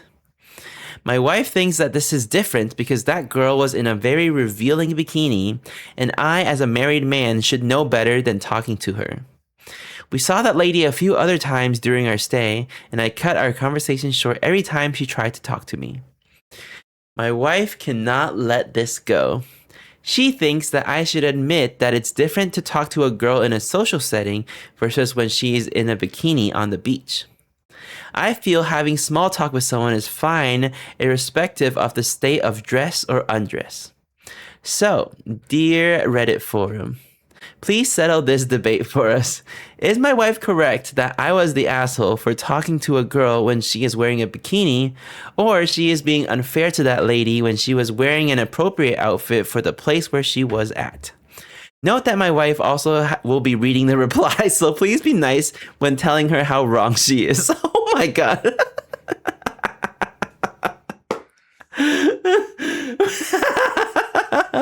What do you guys think? Whose side are you on?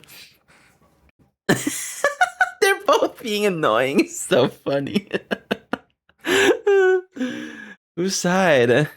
It's giving insecure. I think so. Husband's side. You guys want a little edit? There's an update paragraph. It says, wife here. I think he wrote this post omitting key details. Oop. The girl on the beach was clearly flirting and leaning too close to him. She may not have said it explicitly, but you could see she was interested. She also kept on popping up in resort restaurants, bar, and lobby after this incident and tried to keep on talking to him throughout the week. It was disrespectful as she did not say a single word to me the whole time. I am not saying my husband was flirting with her, but he should have read her body language and shut her down. Plus, there are bikinis, and then there was her bikini. Something was clearly off.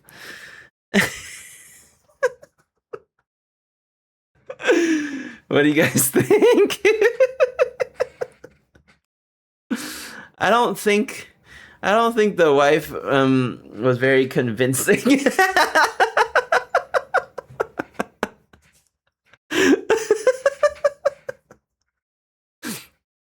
My hands weren't covered with paint. Girl, what are you doing with paint?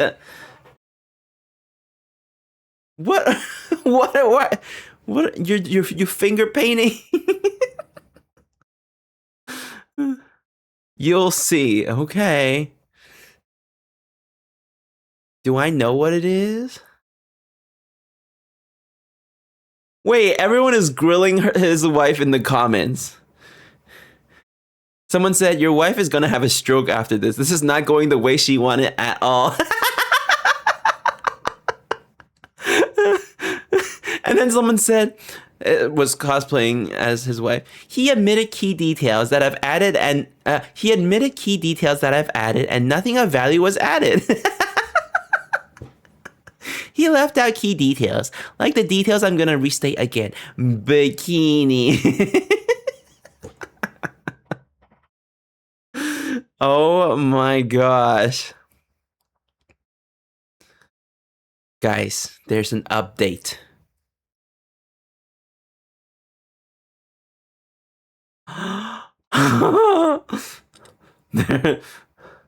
There's an update.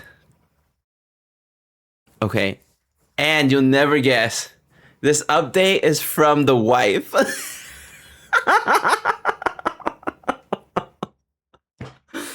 Oh my gosh. Okay. Jesus Christ. That's what she said. I got it after the first 100 responses that I was wrong. Not everyone on Reddit needs to chime in on this one. I thought this forum would back me up, but guess I need to take this L like a champion. I am blessed to have a loving and caring husband and an amazing kid. I am also used to women flirting with him all the time. It's not just when our son is with him, but it has happened at his work, bars, weddings, and other places. The worst was when I was giving birth to our son, and the nurse helping with the birth told him that his hair looks like Prince Charming. It was 6 a.m. in the morning and he had just woken up, followed by telling him our son is so lucky that he got his blonde hair and blue eyes.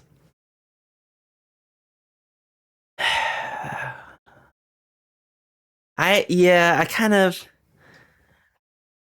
kind of get it, but also like she is insecure. She is extremely insecure. The worst part is that he is not very perceptive when women flirt with him.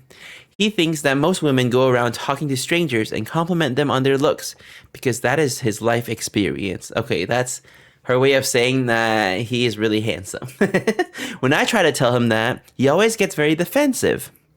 I do trust him with all my heart, though, and he is the best husband ever. Some of you asked me what happened from my perspective.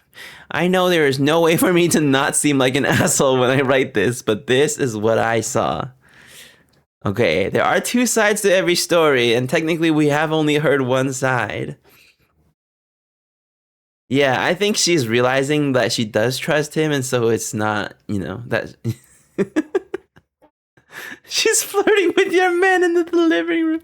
Okay, so from her perspective, we were all enjoying our time on the beach. My son wanted to run around, and my husband volunteered to watch him and let me relax. I was enjoying the ocean and occasionally watching them. At one point, I saw my husband and son sitting on sand and a lady talking to them. No problem, she's just a passerby, and noticed my toddler. I close my eyes, and after 5 minutes, I see again, and now this lady is sitting next to my husband, and they are talking. I also noticed she was extremely attractive, and of course I got a bit insecure, since I have a mom bod now. She is laughing at God knows what my husband said. At this point, I started getting curious and was waiting for my husband to look towards me. He finally got up after my son was born and came running back to me. I asked my husband who the person was, and he said just some mom on the beach having a small talk. I asked him what you guys were talking about, and he said the same things he wrote here. I told him she was gorgeous, and did he notice what she was wearing? He looked again at her and said, "Oh yeah, that's pretty bold." The whole incident rubbed me the wrong way. Then this lady kept on popping up everywhere we went, and we met her every day. My husband introduced me to her the first time we saw her, and she just walked right past me and started talking with her. I then told my husband I was not comfortable with his new girlfriend. I was teasing him, and my husband then immediately blew her off next time she showed up. When we came back, I told him about my insecurity when I saw him talk to her and she was sitting next to him. He again got defensive and told me that he was just being polite. This is when I told him not to talk to gorgeous moms in bikinis. He felt like I was attacking him, but I could not help what I felt and was just communicating it to him. This was the silly debate we were having, and I thought you guys would have my back. Anyways, I will try to work on my insecurities and let him talk to moms in bikinis. One PSA is please don't comment on that thread anymore and tell him how right he is. You guys are feeding the beast. Last night, he was sending me links to frames on Amazon because he wanted to print out this thread and put it on the wall. Whoa. He said it's his first win against me, and the next time we have a disagreement, he can point to it and tell me about the time when thousands of people told me I was wrong. Okay, low-key, I was on his side until that last part. Like, he did not have to do all that. That was a little much. That's...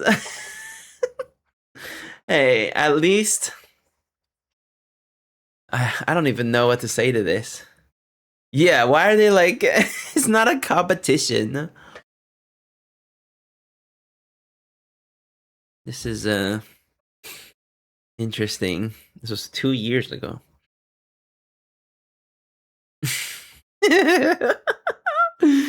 Oh my god. I wonder if they posted anything else. Their username on Reddit is the Beach Hubby.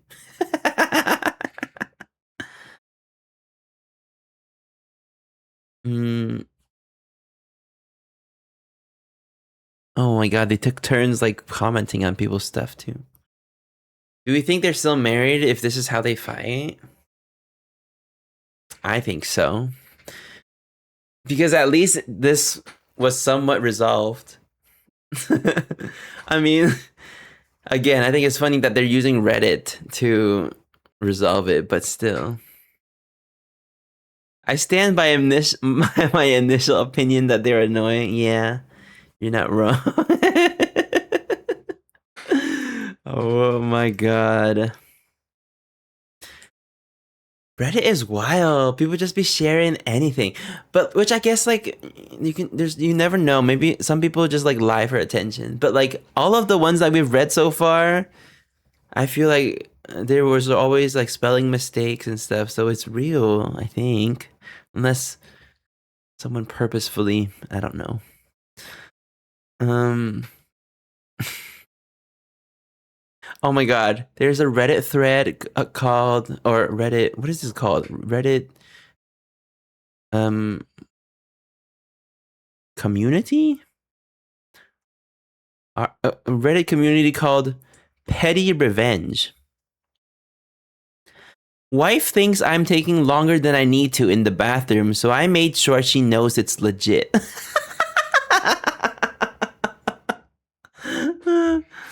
um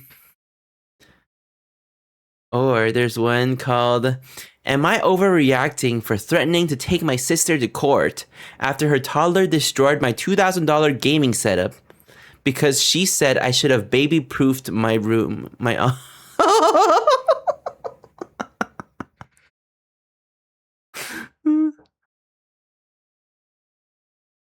Which one do we want to read about? There's also one called Am I the asshole for letting my boyfriend touch my surrogate bump, upsetting my sister? What? I don't understand that one.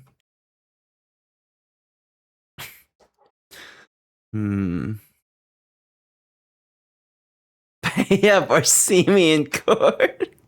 You've read the second one? The taking her to court one? I want to read both, honestly.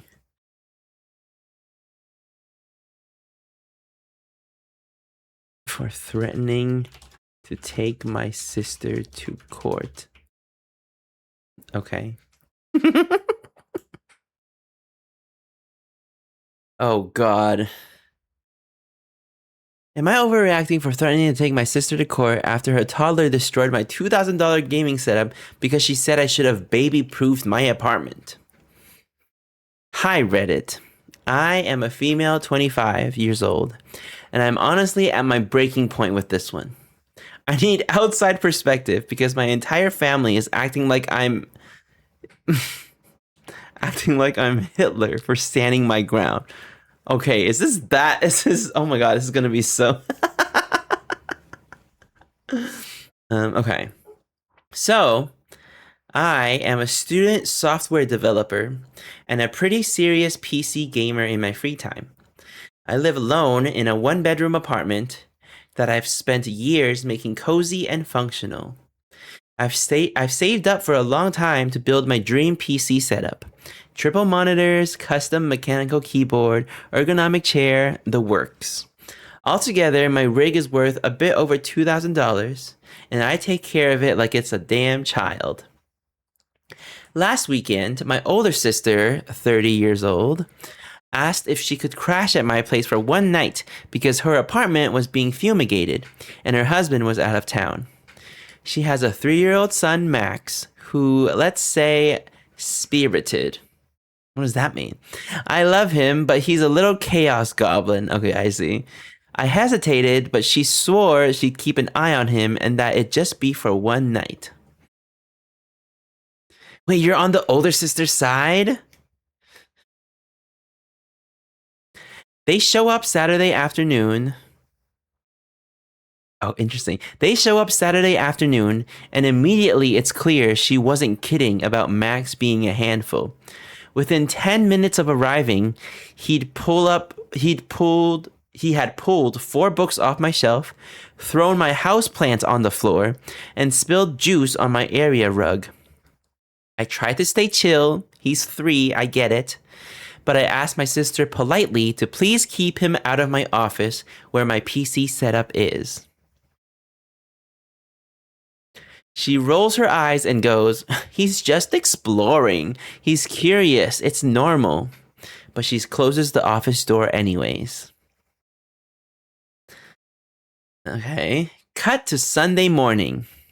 I wake up to screaming. Max had apparently woken up before his mom, managed to open the office door, and decided my setup was his new jungle gym. He pulled down one of my monitors, cracking the screen. He stuck crackers into the PC tower's ventilation slots. I'm not kidding. Yanked out my keyboard's keycaps and had colored on my chair with permanent marker. The cherry on top, he poured apple juice into the tower. Into it. So into... When I tell you I was silent, I mean dead silent. My sister comes in, sees the damage, and just says, "Oh no," in this incredibly flat tone, like someone knocked over a cup of coffee. I start freaking out, and she has the audacity to say, "You should have baby-proofed the room if it was that important to you." I lost it. I told her that 1, she knew that he wasn't supposed to be in there. 2, this is my space, not a damn daycare. And 3, baby-proofing a $2,000 gaming setup is not a standard requirement for adults living alone. She told me to calm down. Telling people to calm down when they're not calm just always works, guys. She told me to calm down and said that he's just a kid and stuff is replaceable. I told her she can replace it then. She said she didn't have the money right now, but maybe in a few months she could get me a few hundred. I told her that wasn't acceptable and that she needed to take full responsibility. She left in a huff, and now my whole family is blowing up my phone. My mom says that I'm being materialistic and should understand that my nephew didn't mean it. My dad said I should have locked the door if it was that important. My brother actually said, "Why do you even need 3 monitors anyways? That's kind of overkill." I filed a claim with my insurance, but there's no guarantee it'll be covered since it was technically guest damage. I also told her that if she does not pay up, I'll take her to court for what happened. Now I'm getting texts from my sister demanding an apology for blaming her kid for being curious. I told her I'd drop it if she covered the cost of repairs and replacements, or at least met me halfway. And she blocked me. She blocked me. So, am I overreacting if I take my sister to court over this?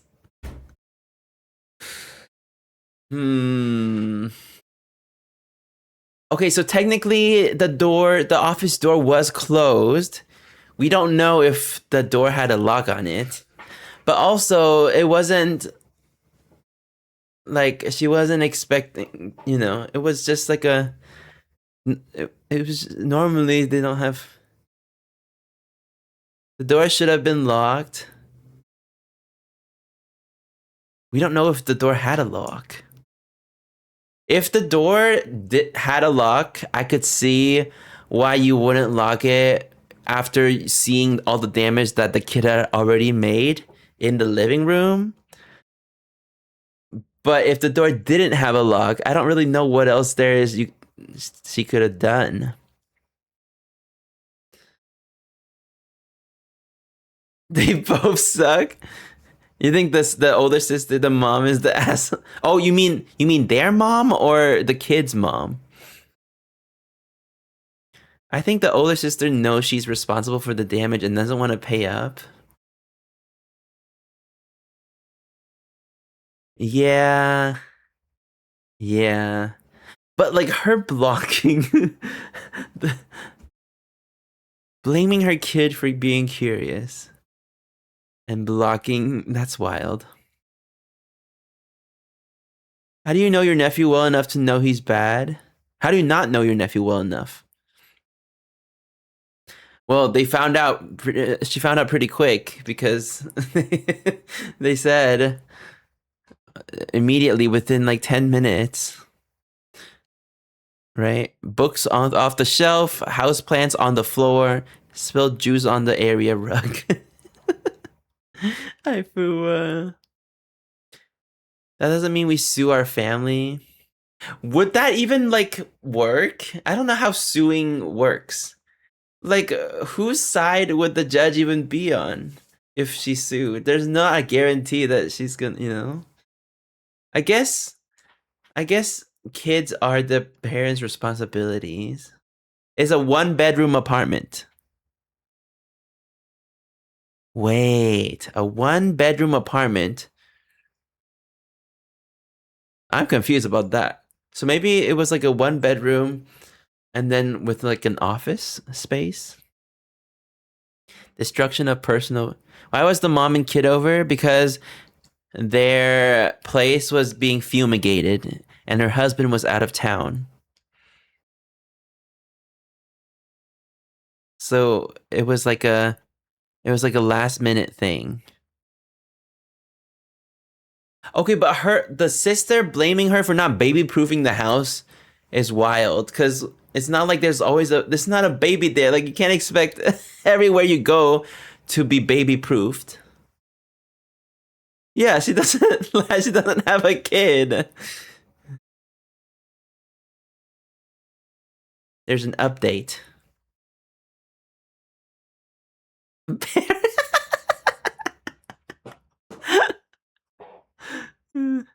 Yeah, a single person doesn't need to baby proof. And nor is it her responsibility to. Maybe, Everett, maybe. Okay, there's an update. Wow, just wow. 4 hours later, I went from my nap to this, so I guess a lot of people commented. Um, my sister still has not unblocked me, but her husband reached out to find out what happened. I'm sorry I don't have more to tell you. I'll update soon. And then there's another update. My sister's husband reached out, as mentioned earlier, and we're working out a solution if possible. He's been really understanding. Also, to clarify the office situation, my one-bedroom apartment is on the smaller side, 335 square feet. Okay, that's small. So the landlord converted an old ex-clothes cabinet into a makeshift office. So it used to be a clothing cabinet. It's weird, but the building is from the 40s, and I guess they had to get creative with the space with an old tenant or something. So it's living room, which is where the sister and her kid slept, the kitchen, which is where she slept, and the office. I guess they just said that I think she just okay, well I guess we don't know if they are gonna pay it back. Renter's insurance, but would it cover? She did file a claim with her insurance, but said that there's no guarantee it'll be covered because it was technically guest damage.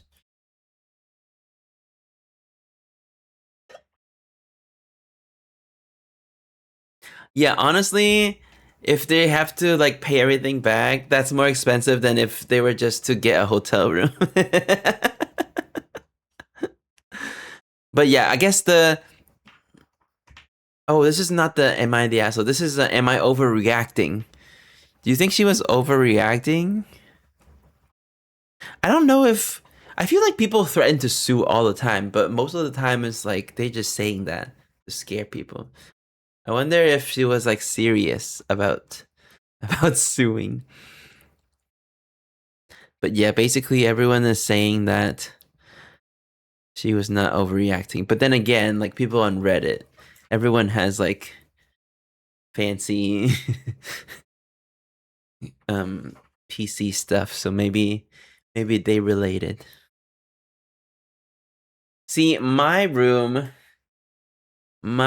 room does not have a lock. So if somebody with a toddler decided to see, I don't think I would have let them stay in my apartment if it was if it was a toddler. I would have been like, there's a hotel across the street, you can stay there. Dang. Software developer. Student software developer. Wild. Wild. I'm so sad that we never found out like what happened. Yeah, that's true. If the sister was like acknowledged that, maybe the person posting would not have been so you know, simplexes.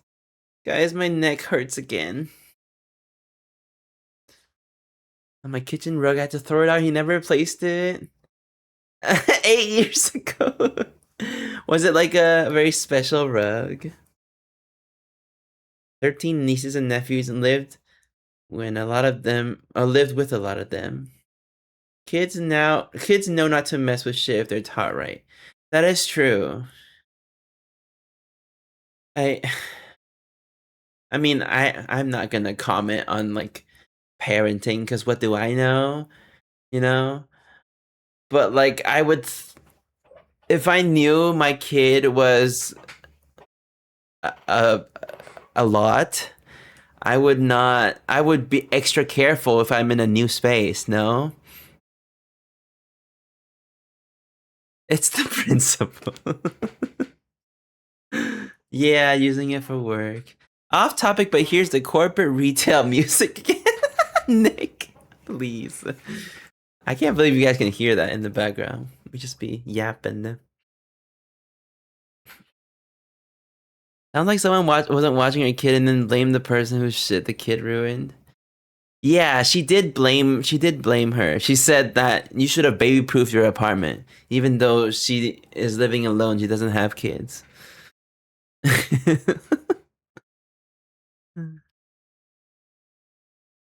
Letting the kid run wild is also dangerous for the kid. Yeah. I don't know. $2,000. Yeah. I mean, that's a lot of money. The kid poured apple juice into the tower, the PC tower.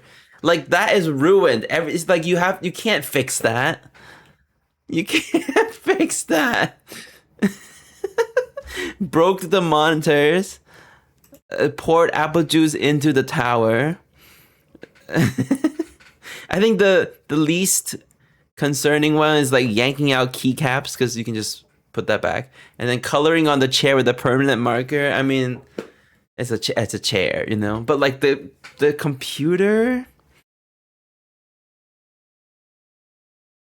he poured apple juice. I'm laughing, but I feel so bad. Oh my gosh. Dang. Okay. Let's see.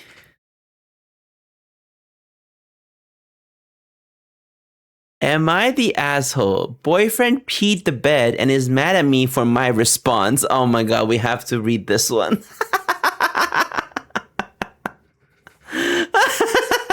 What kind of response did they have? We need to know.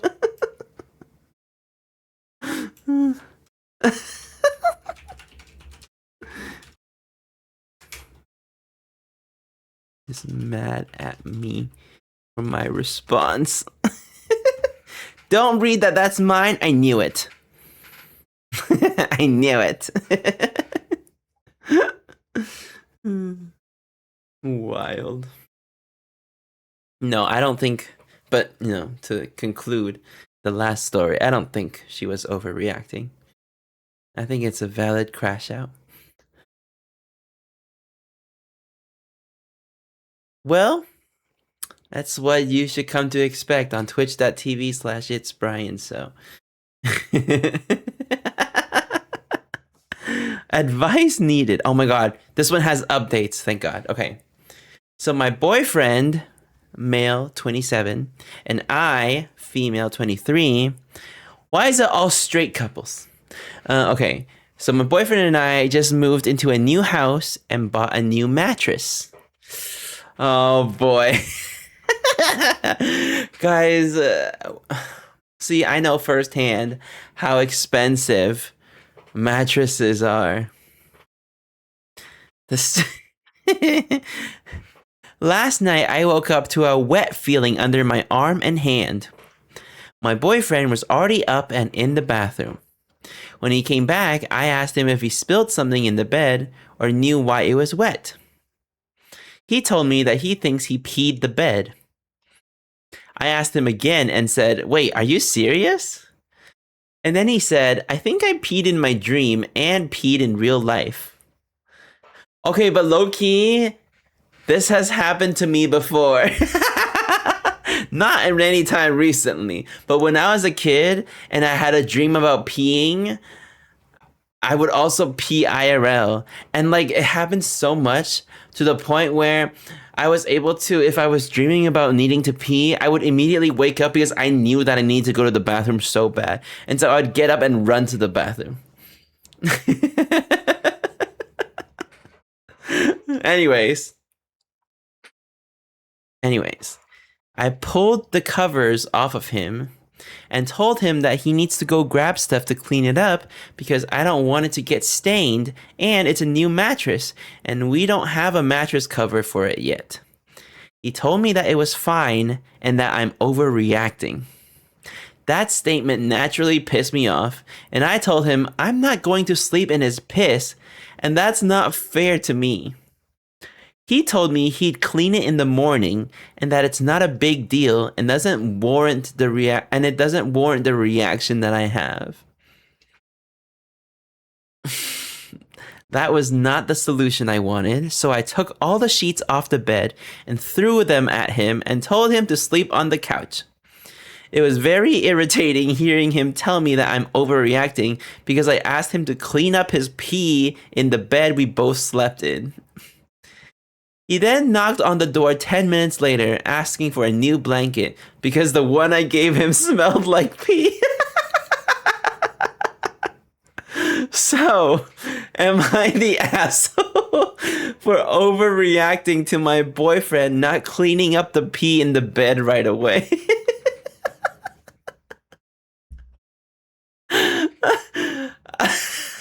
Okay, so the boyfriend's plan was just to sleep anyways and then just to clean it in the morning? What? You're not gonna Huh? That's what? Okay, one in chat. If you would wait until the morning to clean up your pee, like I don't think anybody. I feel like if people do think that, they're too embarrassed to say now. But angrily forcing him to leave was a bit much. I don't know. I think she's valid because when she's being it's the middle of the night and he is like gaslighting her and telling her that she's overreacting and that she's being dramatic and for not wanting to sleep in his piss. Like I think her throwing the sheets at him was a valid like response to that. He made him sleep on the couch and then him knocking and being like, can I get a blanket? Yeah, I feel like if I peed, I would clean it up. Pokemon Go piss girl. I don't know why this would this story would warrant an update, but I am here for it. All the comments are just saying, just giving tips like, not the asshole, get the pee remover used for dogs because soap and water won't do the trick. Getting a waterproof mattress cover. Oh my god. This one is long. The update is longer than the original post. Are you ready? Thank you guys for the quick replies. This was my first post on Reddit. Don't use it very much. But after he left for work today, I really couldn't get the situation off my mind. I thought I'd see what y'all had to say. I'll address a few comments from the first post. First off, I wish it was fake, but I really did wake up yesterday to piss in the bed and ended up arguing with my boyfriend. My boyfriend and I have only lived together in small stints here and there, but this is the first time we have our own house, just us. No, he doesn't have a drug or alcohol problem, diabetes, takes meds, and wasn't drinking that night. He just worked an overnight shift the previous night, and he was pretty tired. He's never done this before since we've been together, so that's why I didn't believe him at first. And we don't have a lot of money right now, so we got a mattress from Walmart for $300. We both ended up cleaning the pee after I threw the sheets and blanket at him. And I took the bed because our couch isn't big, and I really couldn't be bothered to move to the couch when I felt like I did nothing wrong. I was tired and didn't think, and I was tired and wasn't thinking that part through entirely. Also, he's not a horrible, abusive boyfriend. He does not have a fetish, like some of the comments have said. And I didn't throw him out of the house. He was truly half awake and was just not responsive the way he needed to be after peeing in our bed. What is this Schitt's Creek episode? I'm scared. Anyways, he got back from work today with flowers and my favorite ice cream. He told me he was thinking about what happened last night all day and that he was sorry. He apologized for dismissing me and that he was disrespectful. I told him that the only issue I had with the situation was him telling me I was overreacting for me wanting him to clean up the pee at the moment. That wasn't fair to me and expect me to be okay sleeping in his pee. Hey, at least he was sweet about it. Let me be clear. I understand accidents happen, but to sit there and tell me my response to needing it clean ASAP is telling me that my response to needing it clean ASAP is unwarranted is insane. I appreciate the gesture, and I did read what you guys said. He doesn't have any underlying trauma or alcoholic issues. He just peed the bed by accident. I wasn't shaming him for peeing the bed. I was mad at his response. I'm trying to be understanding that he was tired and wanted to go to bed, but at the same time, this affects both of us. I just needed him to be responsible and acknowledge that what I said was valid and that he needs to grow up. He did order a mattress cover that will be here tomorrow. So until that's on the mattress, I don't want him in the bed with me. I think making him sleep with those sheets and blankets did jolt him awake to realizing the gravity of the situation. I'm still a bit hurt from how he handled the situation selfishly and was inconsiderate, but he seems pretty remorseful, so we'll see how we both feel later. That's it for now. Thanks for your advice. Wow. Couples that pee together, be together. I wonder if they're still together. I feel like that's a very hey, they'll have a story to tell. Never tell anyone to calm down, relax, or that they're overreacting. I'm not gonna lie, I need I need to remind myself that too, because a lot of times I need to be like, I'm so bad at consoling people. I usually just default to like, I will be here for you. I will listen if you want to yap, to rant. But like I'm really bad with using like words to help people. Like, I don't know.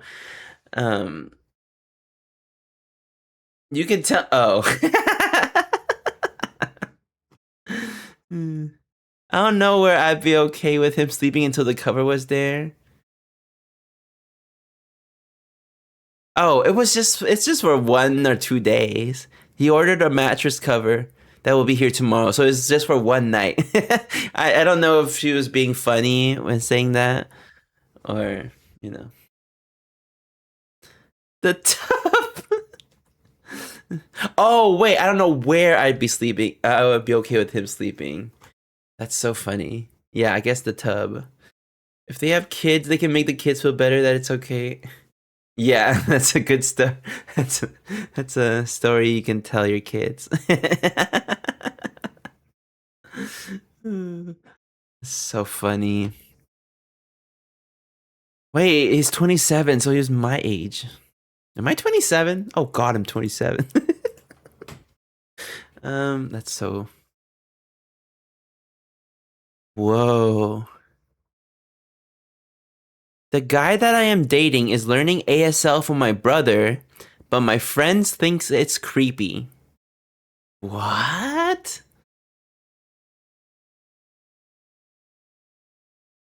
I read that one. Is it good? I feel like I already know how I feel about this.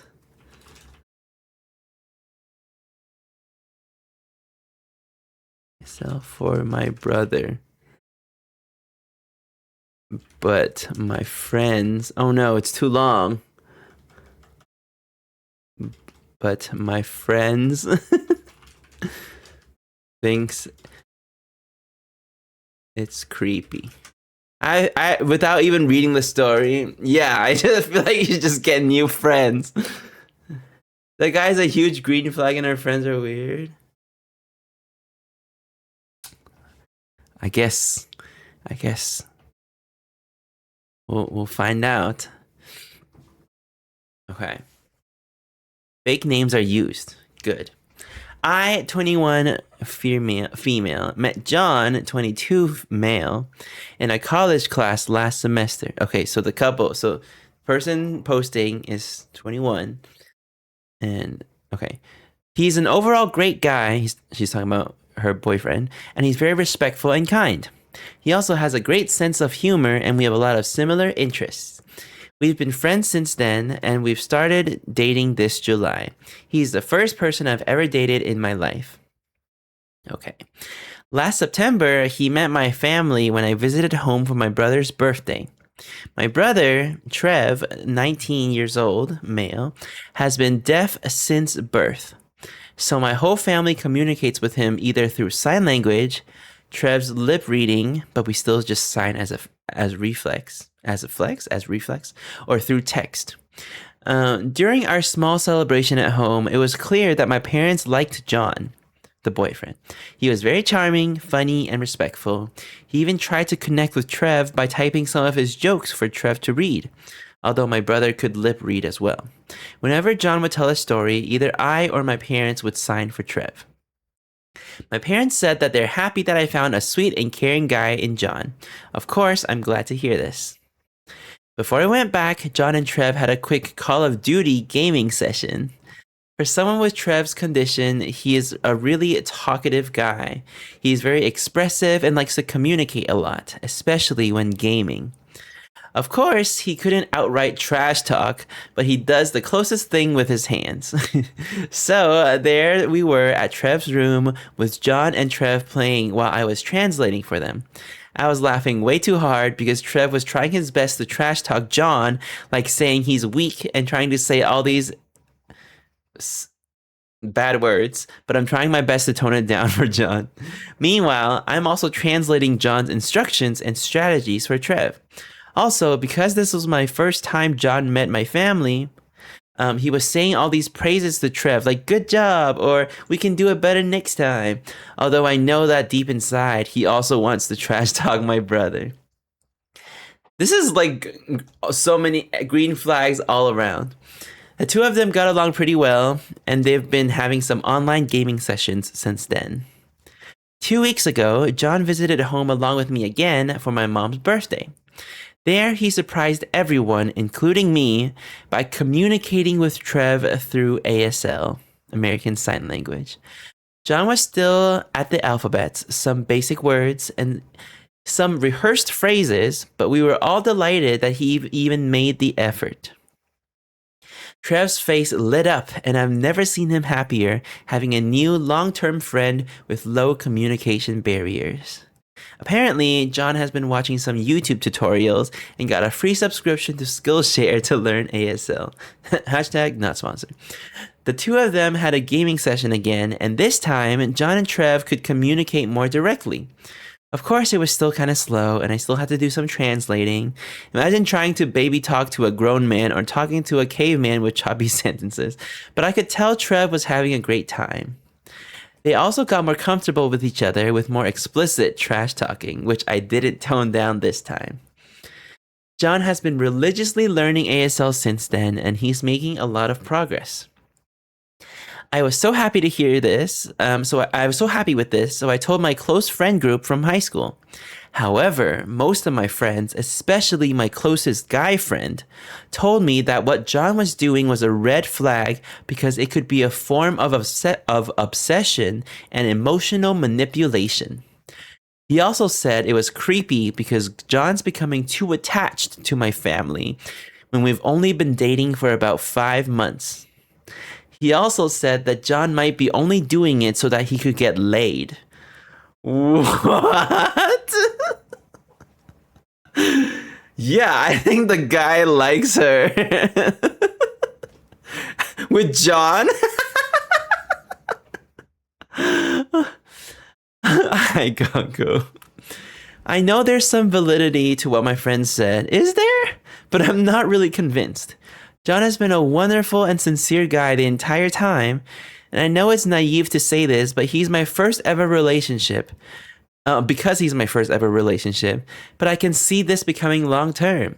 Yes, we haven't hooked up yet because I told him I wasn't ready yet, and he never pressured me to do it. However, is this behavior something I should really be concerned about? Again, I don't have any experience with dating and relationships, so I don't know if this is something that's truly concerning. My friends are pushing for me to break up with John, but I'm not sure. How do I proceed with this?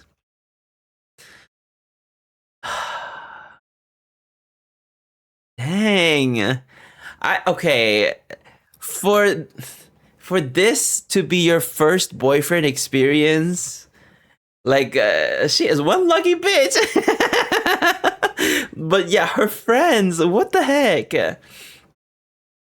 This guy friend of hers sounds like his emotions are getting the better of him. Yeah, there's definitely something sus with that guy friend. He's just a little baby and she's got an absolute catch. No, like, can't relate. Oh my god. There's some edits. But I don't know if there's actually updates. She's basically saying, "Thank you for your kind words. John's a wonderful guy. No reason to doubt his sincerity. It's only my friends who planted the seeds in my mind since they've all had experiences with dating and relation." Her friends are just jealous that she has a good man. I went to class and did a lot of schoolwork, came back to this post.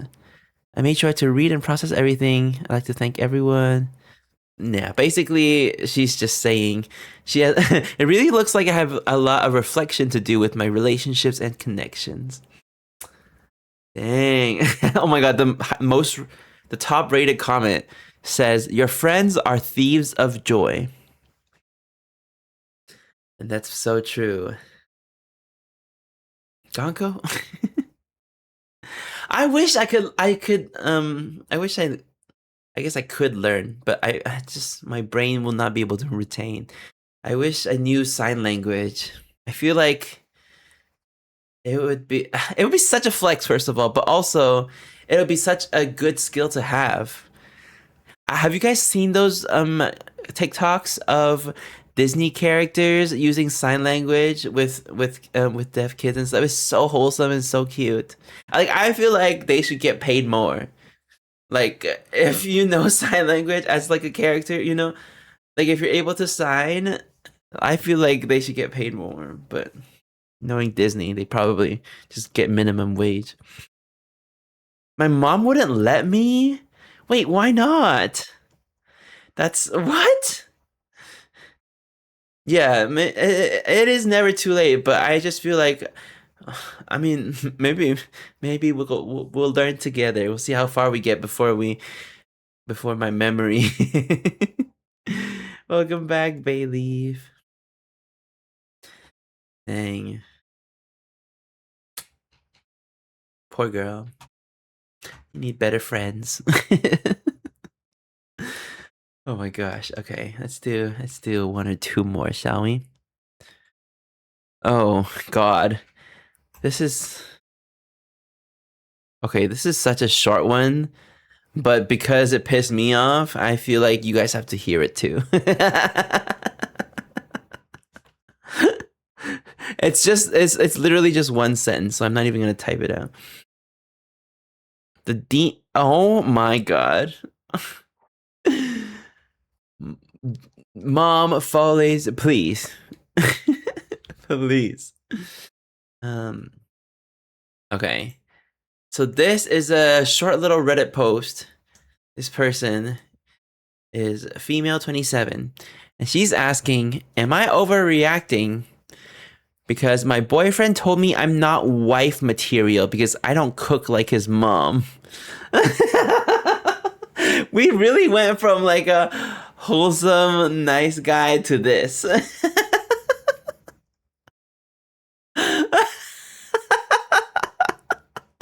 Ain't no way. So I, female 27, was making dinner for my boyfriend, male 29, last night. He's 29. It wasn't anything fancy, just pasta with homemade sauce. Homemade sauce?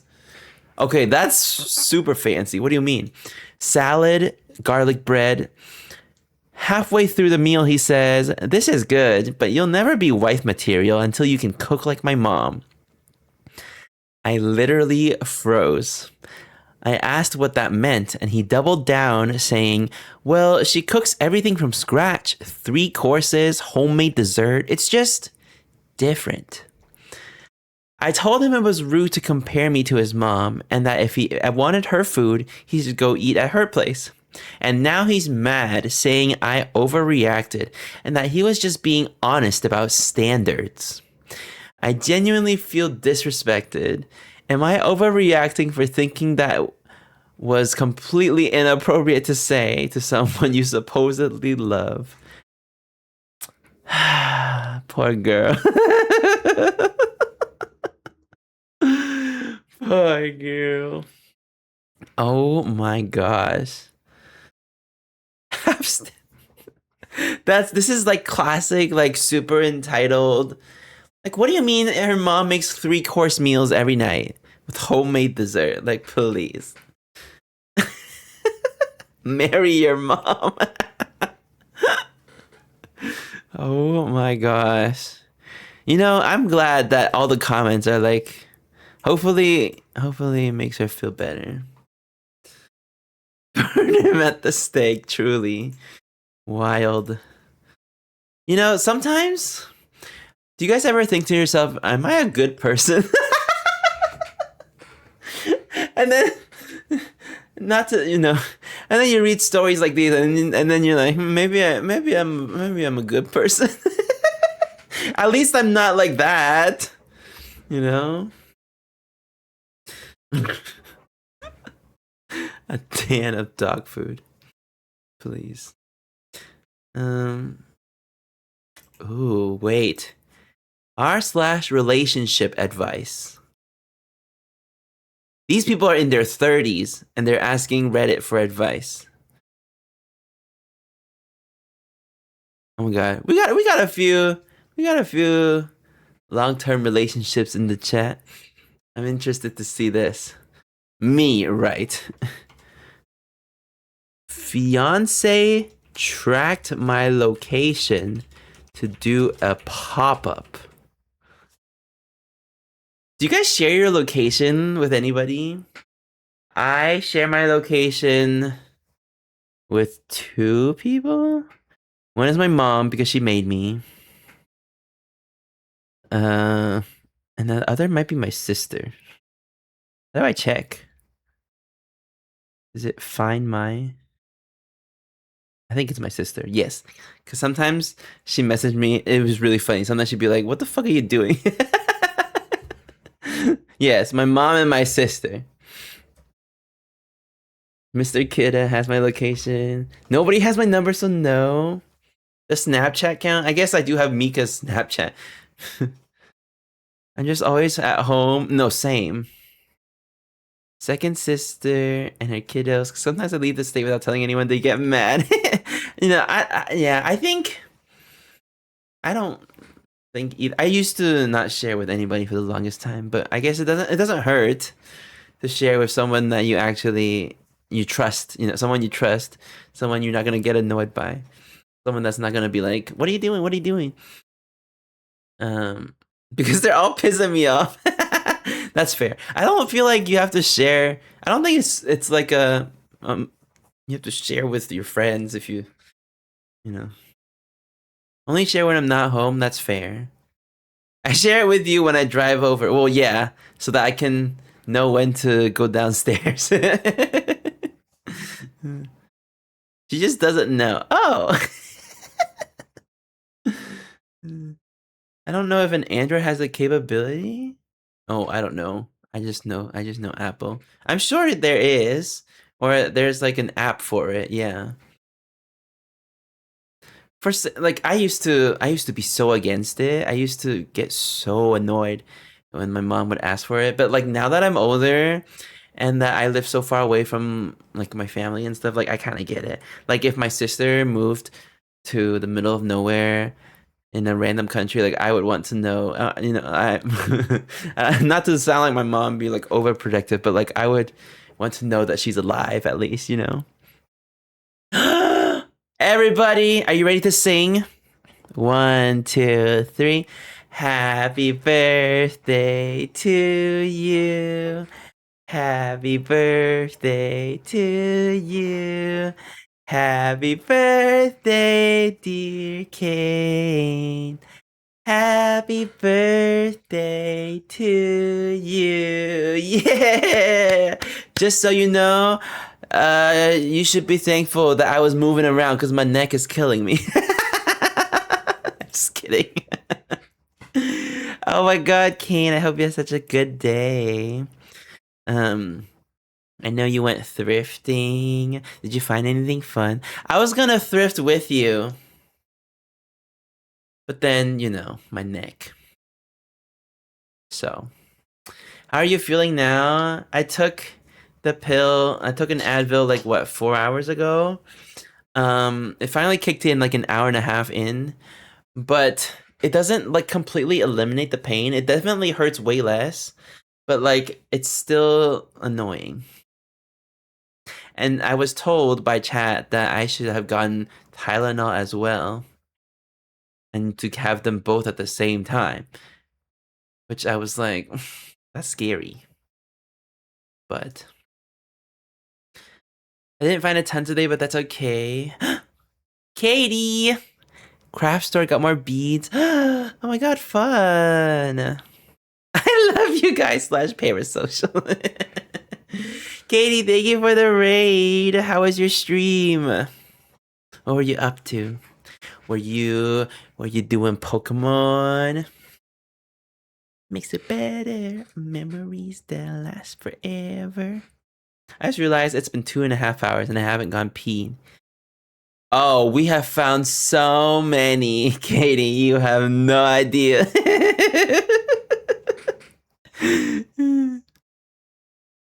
Just the last one that we did.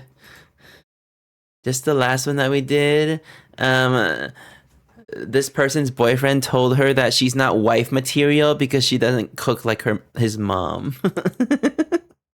Pokopia, I hope you had so much fun. Oh my gosh. Thank you for the raid. I appreciate you so much. Yes, today we are reading some wild Reddit stories and judging everybody. Usually, it's the man's fault. Usually, most of the time.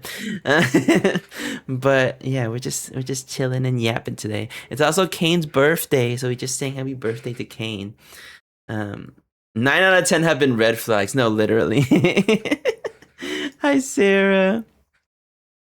But yeah, I hope you had a fun stream. I appreciate you. If you need to do all your post streams, self-care things, take care of yourself. I need to go pee. Guys, I pulled up Boom Bears. Tell me why. Cow Garage. He could consider nutting up and not being a bitch to impress a bunch of toys. What? Why is this on here? Why is this on here? I don't know. But I'm gonna go peach and I'm gonna be right back. Hopefully Boom Bears works. BRP. Yes, go lurk. Thank you again for the raid.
Install debuffs for everyone. Oh. Help me. Oh my god. If you guys don't like Kane win on her birthday. Oh, well. By the way, guys, I made Kane. It's one of the birthday present that I got Kane is one of my favorite birthday presents that I've gifted ever in my entire life. Ever in the GG's. Kane doesn't know what it is yet.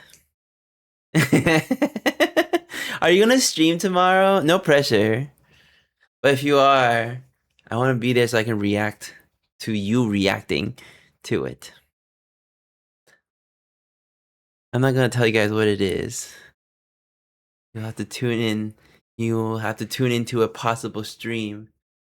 The Kane. I'll talk about it after. But I slayed. Hi, Emma. Okay. Are you ready for the story? After this one, I really want to read one that Sparrow sent because it looks really spicy. Okay. Let me turn my music down a little bit. Okay. Fiance tracked my location to do a pop-up. I'm assuming a pop-up means like making sure you're not cheating or something. I don't know. I'm assuming. So the fiance is a 33-year-old male, and the original poster, is 33-year-old female. Fiance. Wait, send the link, Debbie. Okay, this was a year ago. My fiance and I have been together for 7 years and are set to get married in 2026. However, I'm starting to have serious doubts because I feel like issues are coming back up that I thought were already resolved. Hmm. I don't think this one has an update, so I guess we don't know what will happen at the end. We share our locations, and sometimes my location doesn't update on his end, and vice versa, and it looks like it's off. He's responded to this happening very unfavorably in the past, and would jump to conclusions and think I'm out doing something malicious. He's already pissing me off. Like, this is such a common thing, no? Like, for your. Okay. We've talked at lengths about this and have communicated how his reaction when that happens is not acceptable and that he needs to assume best intent. Things in this area have been good, or so I thought. After work today, I stopped by the grocery store to pick up a few snacks. I was planning on just running in and out because I wanted to get home, so I kept my phone in my purse instead of directly in my hand. As I'm going through the aisles, I hear a voice say, "Hey." And to my surprise, it was my fiance. I was completely taken aback because I was just not expecting to see him, but I was happy to see him nonetheless. Is there a difference between keeping your phone in your purse instead of in your hand? I don't know. I quickly realized that this was not a random meeting. I could tell he was upset, and he asked me why I wasn't answering his calls. Oh, I see. So, okay. I had no idea he had been calling me as my phone was in my purse, and I must not have heard it ring in the busy store. When I took out my phone to show him that it was in my bag and that was the reason I missed his calls, I saw that he had called and FaceTimed me 10 times. If someone is calling me 10 times, you better have an actual emergency because he said that my location was off, which I quickly showed him on my phone that it wasn't. Also, that made no sense because how else would he have known that I was at the store? He proceeded to silently follow me around the store as I finished getting my groceries and check out. We awkwardly left separately in our two cars. He sees absolutely nothing wrong with what he did and feels it was justified because he thought something was going on due to the location being off and me missing my calls. I'm furious and feel like he has no right to act this way. It's completely unhealthy, controlling, and I don't deserve it. Has anyone experienced behavior like this with a partner? Was it something you were able to work through? If so, if not, how did you gain the courage to move on? Wait, this is so sad. They're planning on getting married this year too. Therapy. Well, yes. Oh my gosh. Yeah, everyone in the comments are just saying, do not marry this man. Yeah, people are saying that his behavior is just gonna get worse.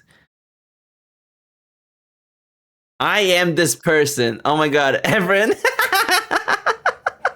Mr. Flux was supposed to be home from work and it'd be 3 hours since he said he was leaving work. And then he was missing. Wasn't answering his phone, so I called the police in a panic. Okay, I feel like it's different when you're supposed to be coming home. If it's like a regular routine and then it's been 3 hours, like I get it. Yeah, if you're expecting him. But I guess I don't. Oh, I guess in this one it says, after work today, I stopped at the grocery store to pick up a few snacks. But it couldn't have taken that long. Um, that's wild. Did you? I told this story before, but when I was living at home, I randomly got a text from my mom, and it just says she only texted me one word. It was help. What would your reaction be when out of the blue, like I was at home, my mom was out, and all of a sudden your mom just texts you help? And of course I respond immediately. I'm like, what's up? What's wrong? What do you need help with? And then my mom just doesn't respond. I'm like, hello, mom. I was like, hello, what do you want? I was like freaking out. Eventually, a few like 5, 10 minutes later, Mika got it right. She wanted me to help with her groceries. She ended up not needing help.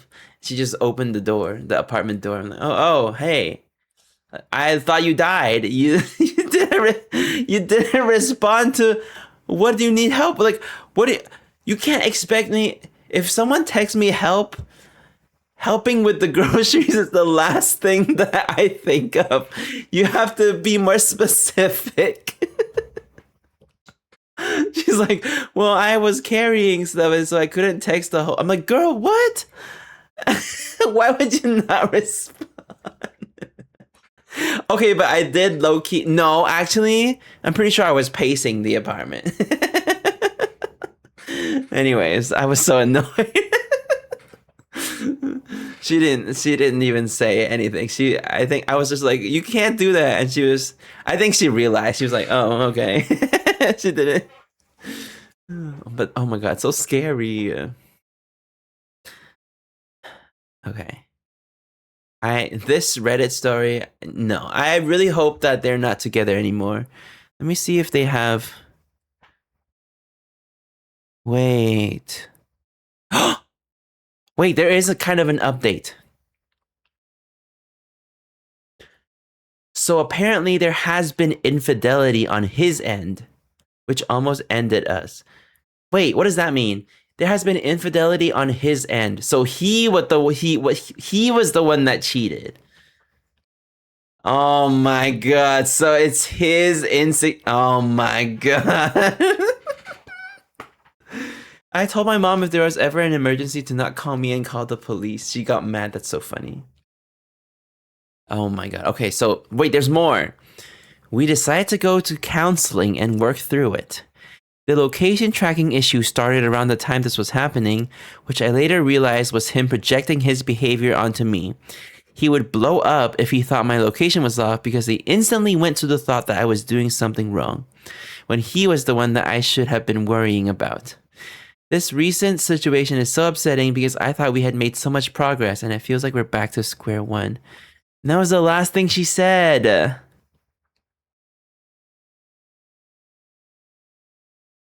What? Wait, this is so sad. Well, I hope they're not together because he does not deserve her. Guess we'll never know. You know what? We should. This is the most. The worst part is when we don't have the. We need the resolution. We need to know what happened. Maybe we can just make it up in our mind. Maybe we'll just tell ourselves that she ended up leaving him. That will make me feel better. Oh. Oh my god. Okay, this one is one that Sparrow suggested us to read. And it's called Am I the Asshole for Telling My Neighbor I Dated Her Husband?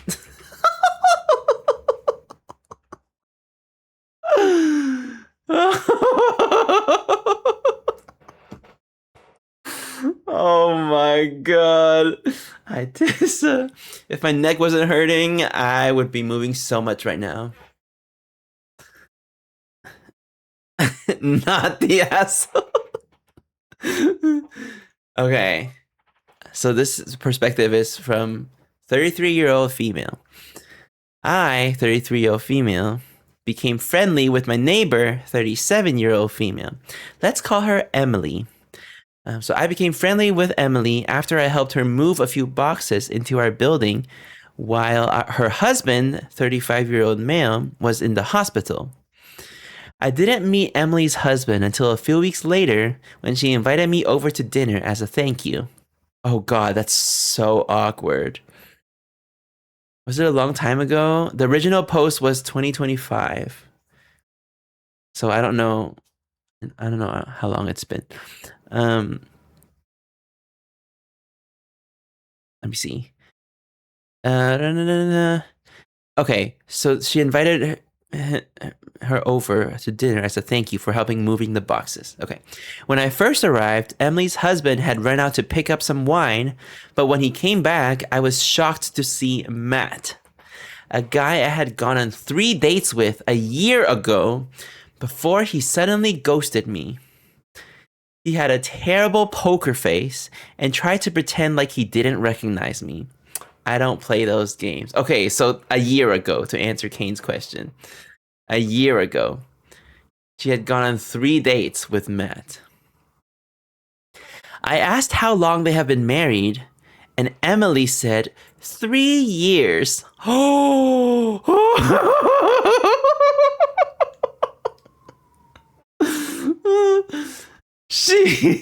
She recognized there was tension and asked if we knew each other. He said no.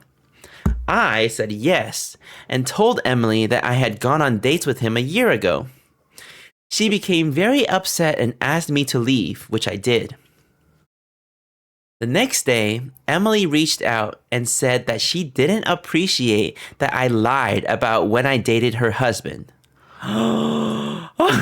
He told her that we had dated 4 years ago, before they were married. I didn't even live in this city 4 years ago.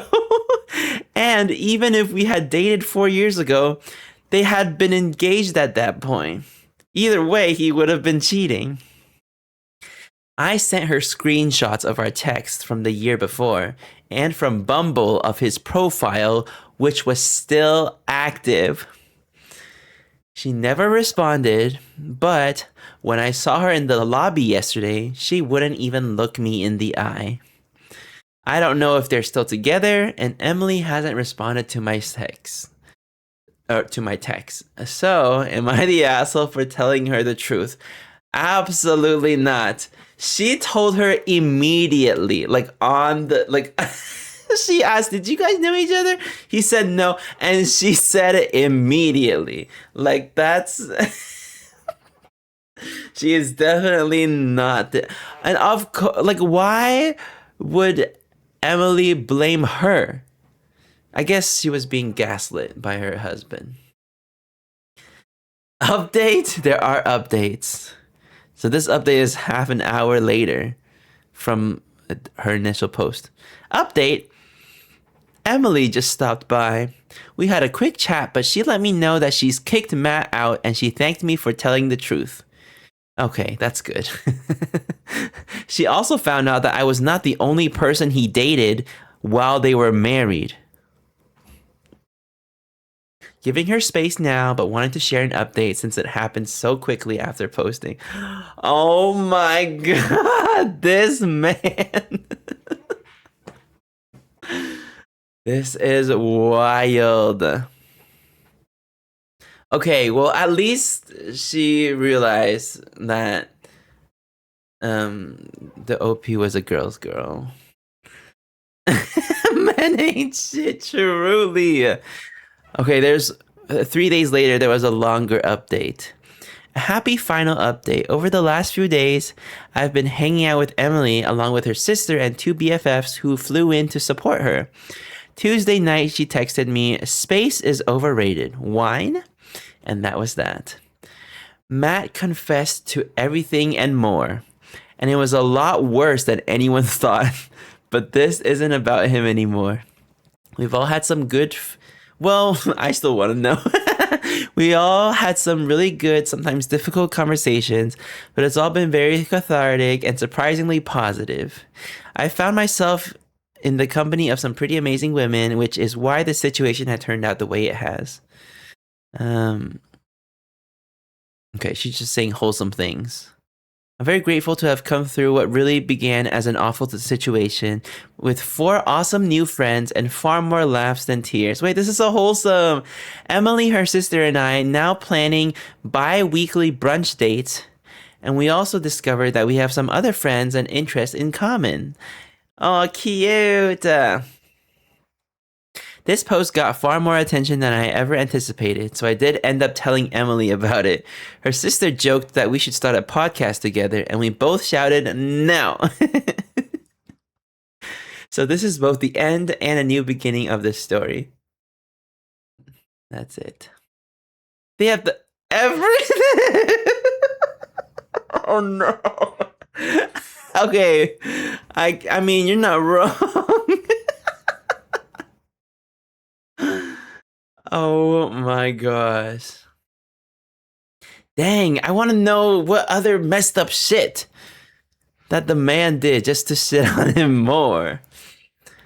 Hey, I'm glad there was a good ending to this story. That was very satisfying to hear. The bar was already pretty low, but I can see he went to hell and started doing tango with the devil. No, literally. Seeing your reactions while I was reading was so funny. Oh my god. These streams are so silly. I like it. Wait, Sparrow, you are sending such bangers. Am I the asshole for not telling a man that the research he was mansplaining to me was my own? Oh my god.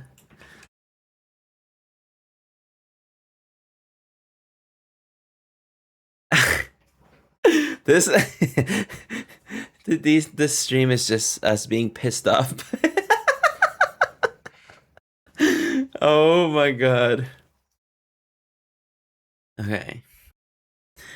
I don't normally post on Reddit, so please forgive me if I do this wrong. So this person is 33 years old, female. I work in a very small, technical, specific, male-dominated field. Ugh. I won't give too much information on it, as I think you could easily find my identity if I did, but let's just say it's a subcategory of law. Ooh, maybe she's famous. I graduated 9 years ago. For anyone wondering, the system in my country is different than in the US. So I only studied for, so not in the US. So I only studied for 5 years, and I'm now a lawyer as well as a researcher. I published some works here and there, but nothing too major, and no one outside that field knows my work. Michelle Obama. No, but she said no one outside the field knows her work.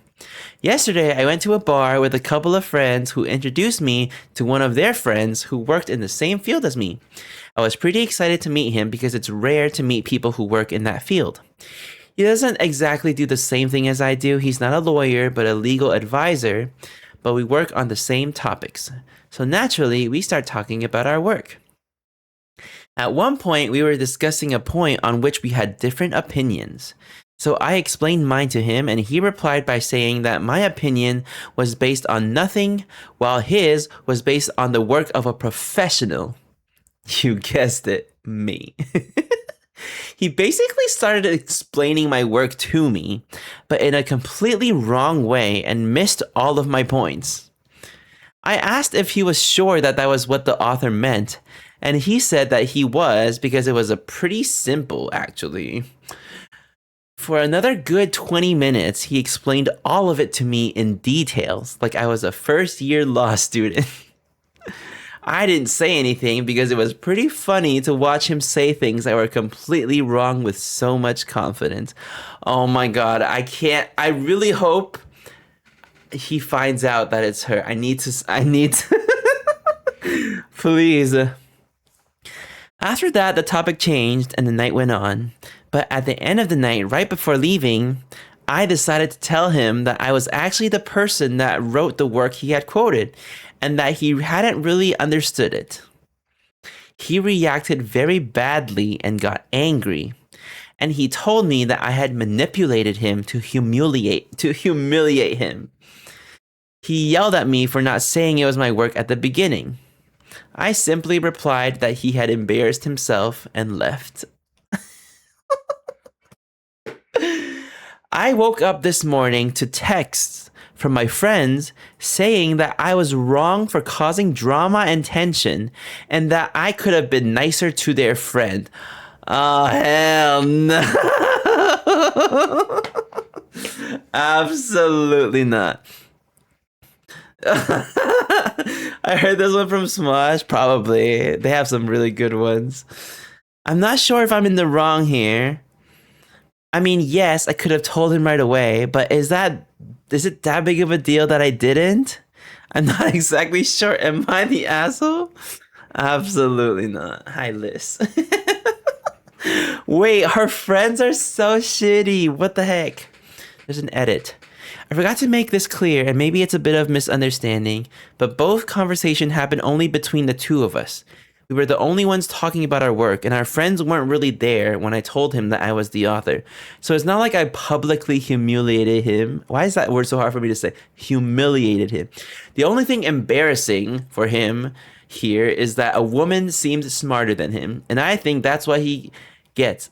That's what he had an issue with. That's what he had an issue with.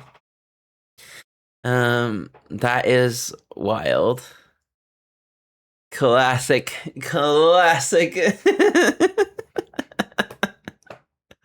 Just got home from work, but I've been so sad for these. Oh my god. Do you guys like these streams? What do you guys think of our Reddit streams? I mean, it's just chatting, but I'm having fun. I'm having fun. I love to see. No, literally, this feels like this stream feels like we're like spilling tea. We're like talking about other people, except it's like random people on the internet that we don't know anything about. You know?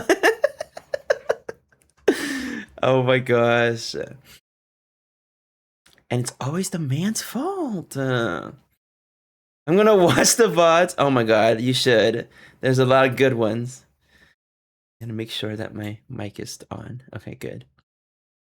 I like hearing others. Yeah, I mean, some of these are very like black and white, but we've had a few gray areas. Let me see. Wait. Oh my God, Sparrow, you're so good at finding these. You should find more. By the way, if anyone wants to submit some links that you found, you can do it in my suggestions channel in Discord. Let's find one more. I have enough tea for a lifetime.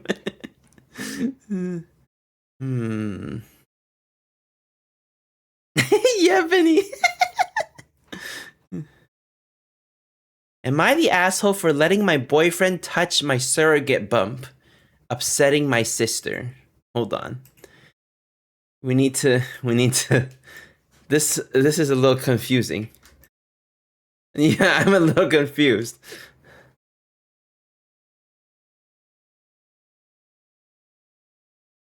Okay, trigger warning, infertility issues, controlling behavior, manipulation. Okay. He always had good ones, good stories. Yeah, I'm thinking that might be why, kidda. We'll find out together. I don't know how to search for stuff on Reddit because I'm old. Honestly, this is the longest I've used this website. The only times I use Reddit is for really niche things that I feel like when Google can't tell me and I need like actual people opinions. Like, you know, instead of WebMD telling me that I'm dying. You know. Okay. Oh my God, it is. Literally the first sentence. Last year, I agreed to be a surrogate for my sister. Okay.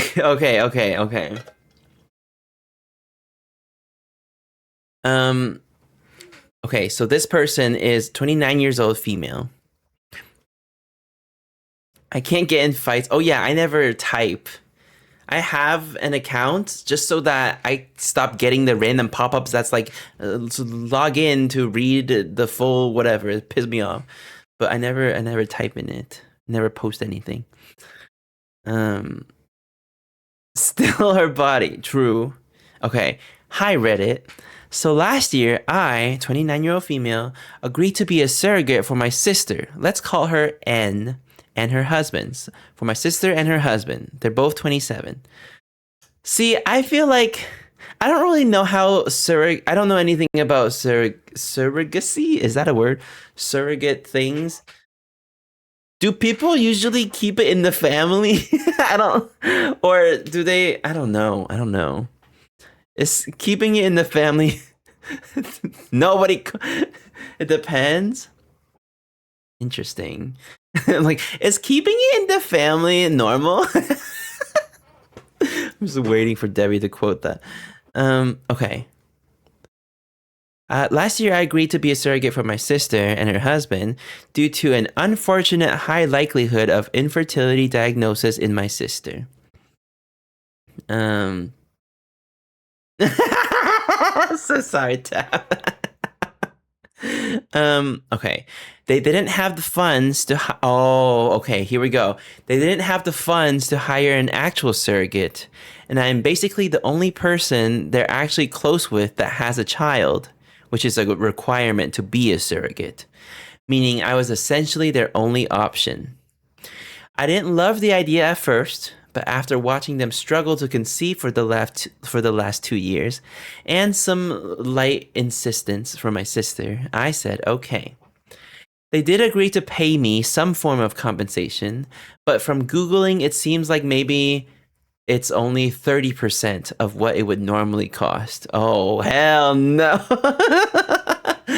Oh my God. You want no 30%? Anyways, fast forward to today, and I'm 7 months along, and all has went realistically pretty well.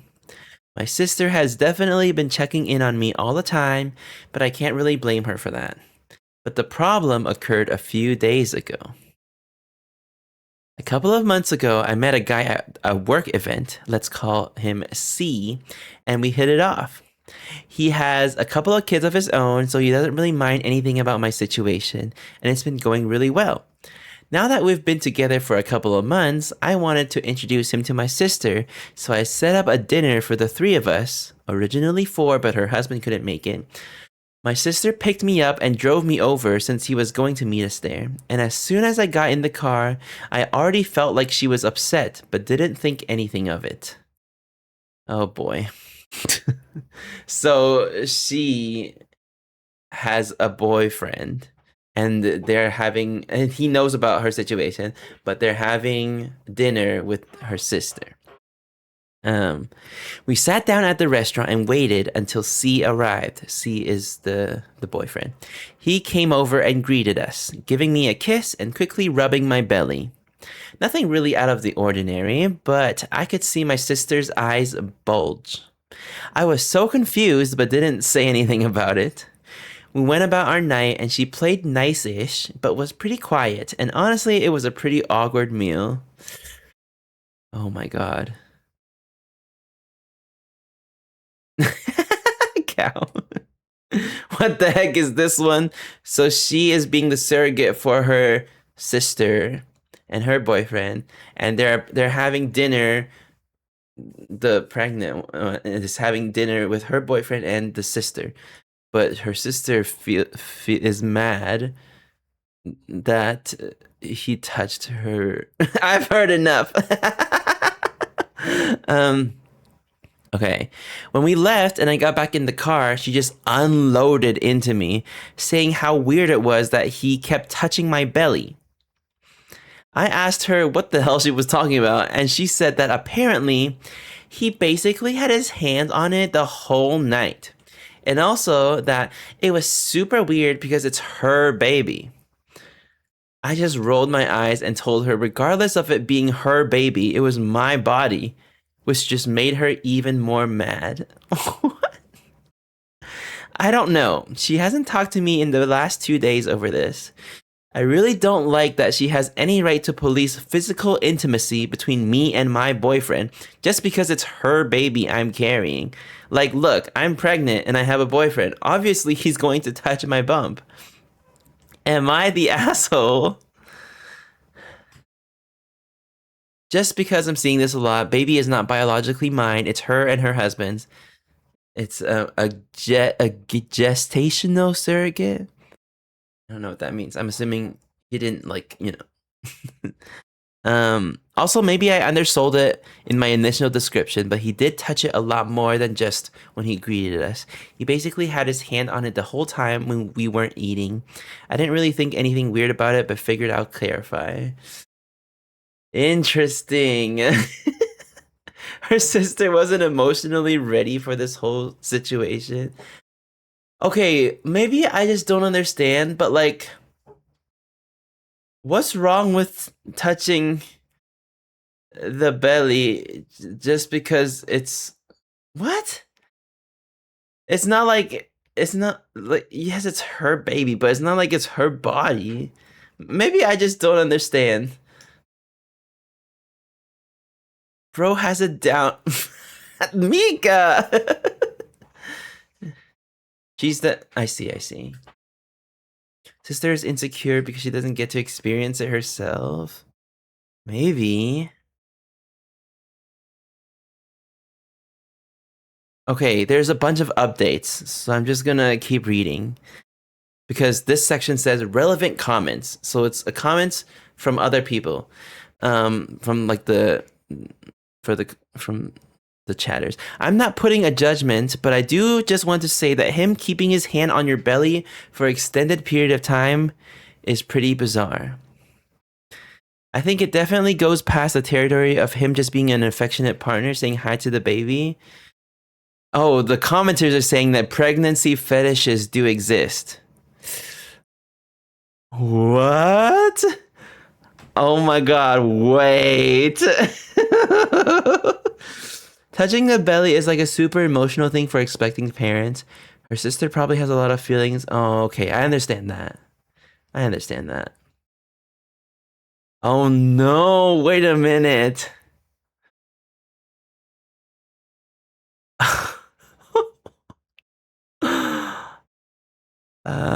Someone else commented about this earlier, but I don't really know what would suggest that one way or another. He does touch my belly a lot, but it's basically his default spot he puts his hand. And he makes a lot of comments slash jokes about how big I am. I don't really think either of those things are out of the usual, though. That's from the original poster. Another commenter, not the asshole, but I keep an eye on the boyfriend. I'm pregnant with my second, and my husband only touches the bump when I ask him if he wants to feel a kick. Your very new boyfriend having his hands on the bump all the time is strange to me, and I'd be worried about a kink. But also, your sister has no business policing how you live your life as long as you're medically healthy and needs to take a step back. She needs to take a step back and remember what an incredible favor you are doing for her and her boyfriend. Oh boy. And then the original poster said, "Thank you for sharing your experience. His actions didn't feel weird, whatever." Update 1 month later. Are you ready for this? I have a feeling that Mika might be correct. Sister update. On the sister front, all is well. We talked it over very shortly after my post. Some complicated emotions we had to work through, but we're in a good place now. It's too long to get into here, but I can tell you on this front it was a happy ending and she is very excited to meet her baby next month. Boyfriend update. This one went a little different. There were a lot of people in the comments suggesting he had a pregnancy fetish, which previous to my post, I didn't even know existed. I also did not know it existed. I pondered on it, but wasn't really sold on the idea. Okay, but also, why does all the Reddit people know that that exists? Coincidentally, he actually went on a work trip for about 3 weeks shortly after, so we didn't really talk until he came back into town, which was about a week and a half ago now. I knew it existed from Shameless. See, I haven't seen that show. Honestly, when he came back, I'd almost like forgotten about that as a possibility.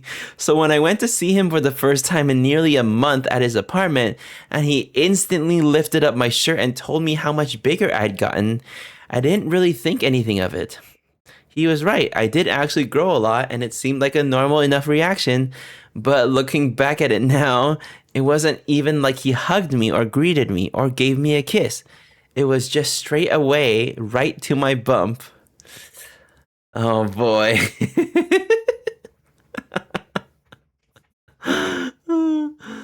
We ended up getting dinner with one of my friends later that same night. Again, me still in some form of either denial or just inattention.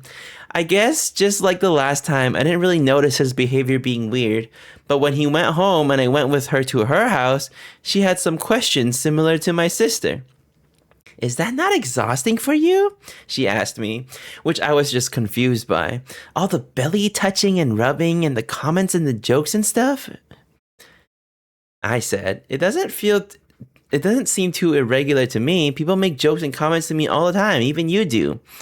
She goes, sure, I'll make one every now and then. But in a 1 hour dinner, he made so many. Like he described you as his overinflated girlfriend. Something about being ready to pop. Something else about a balloon. And I know there were others I'm forgetting. Hearing it now from my sister, my friend, and from Reddit, it finally clicked for me that maybe, in fact, everyone else was right. You think?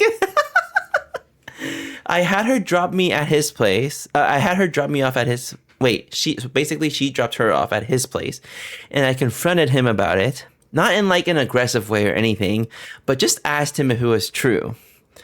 To my surprise, he looked at me in surprise and just said, yeah, I thought you knew. Sorry, I thought it was kind of obvious.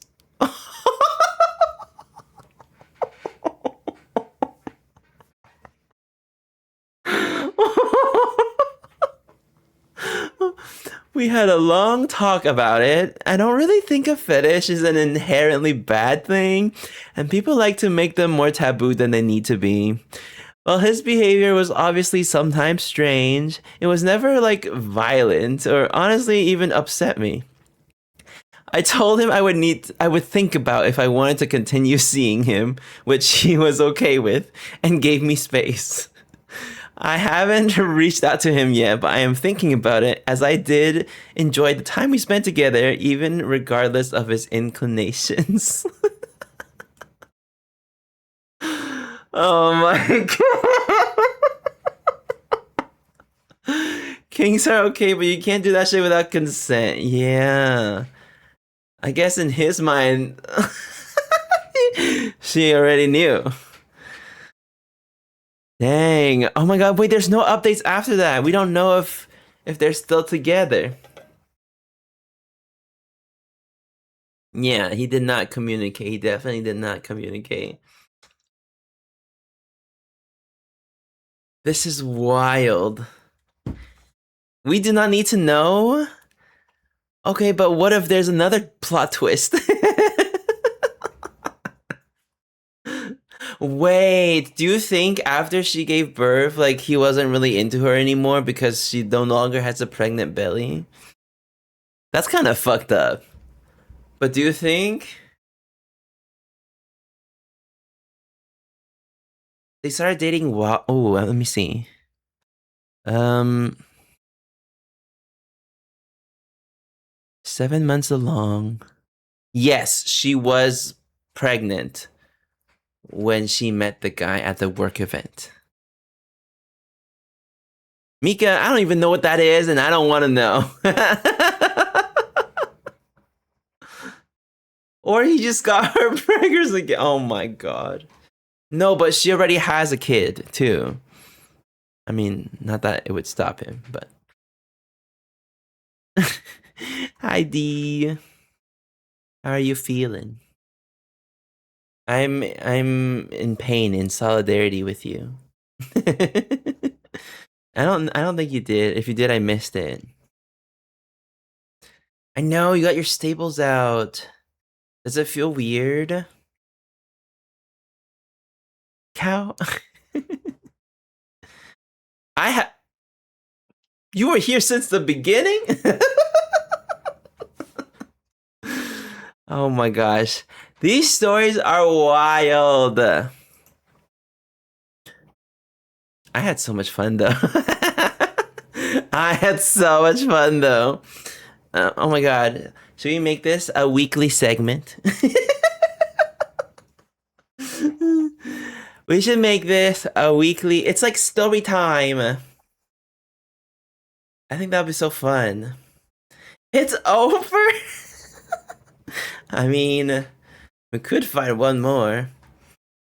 Brian's going to become our TMZ. Yeah, except I'm reporting on news from like 2 years ago. I could do one more. More. Okay. We need a palate cleanser. Wait, we should find one that's like satisfying. I think I have the one. This one is from r/petty revenge. And it's called My Last Glorious Day as a Starbucks Barista. This was posted 3 years ago. We'll just ignore the Starbucks part. Okay, see, if it's like service workers, I'm always going to be on their side, you know? What did Sparrow say? Oh my god, I also saw that. The panel. I know it's in person, Emma, but please someone record it because I wanna be there. Cow. I'd rather listen to Brian than TMZ. Thank you. No, I think this one's more about an annoying customer. Block TMZ, yeah. Okay, should we try this one? My last glorious day as a barista. I used to be a Starbucks barista. We had a woman who would come in every morning and order, I shit you not, a double tall vanilla latte with 3/8 a pump of vanilla. Not a half pump, 3/8 a pump. She even made one of the baristas mark our bottle pump with a Sharpie. Every single day, the first cup we would make, no matter who made it, it was always wrong. Either too sweet or not sweet enough. So after a while, I began to just pretend to make another drink. Pull the steam wand and wave my hand about like a fool behind the machine. I would hand her back the same drink we made her the first time, and it was always perfect the second time, even though it was the same drink. Oh my god, it's one of those.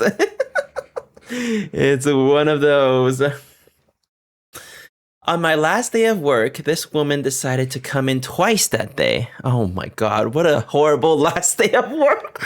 She was being over obnoxious and talking on her cell phone about deals and her assistant, and essentially just announcing her importance to everyone in the room. It was 3 o'clock in the spring, and the place was filled with teenagers ordering frappuccinos. Oh my god, if there's anything... Back in my Starbucks phase, before we found out all this shit, I used to love frappuccinos, but then I saw this TikTok being like talking about how frappuccinos is literally the hardest drink, the most annoying drink to make, and then I stopped because I felt bad. For a friend, of course, right? Okay, anyways, I had both blenders going and both steam wands going when this woman decided to yell at me, "God, I can barely hear myself think." That's what she said. So I replied, "Funny, I can still hear you complaining."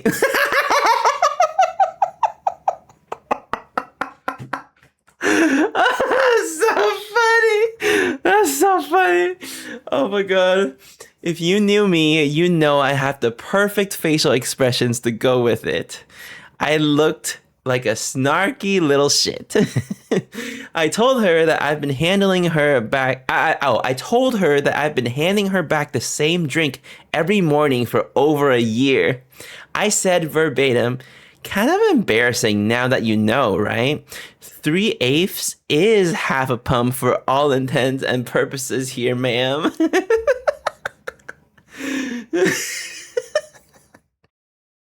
She lost it. She demanded my manager fire me on the spot, or she'd call corporate and we'd lose her business. Blah, blah, blah. Why is it always calling corporate? I hated my manager. He was the opposite of a spirit of the rule slash law kind of person and really enjoyed making our lives more difficult than they needed to be.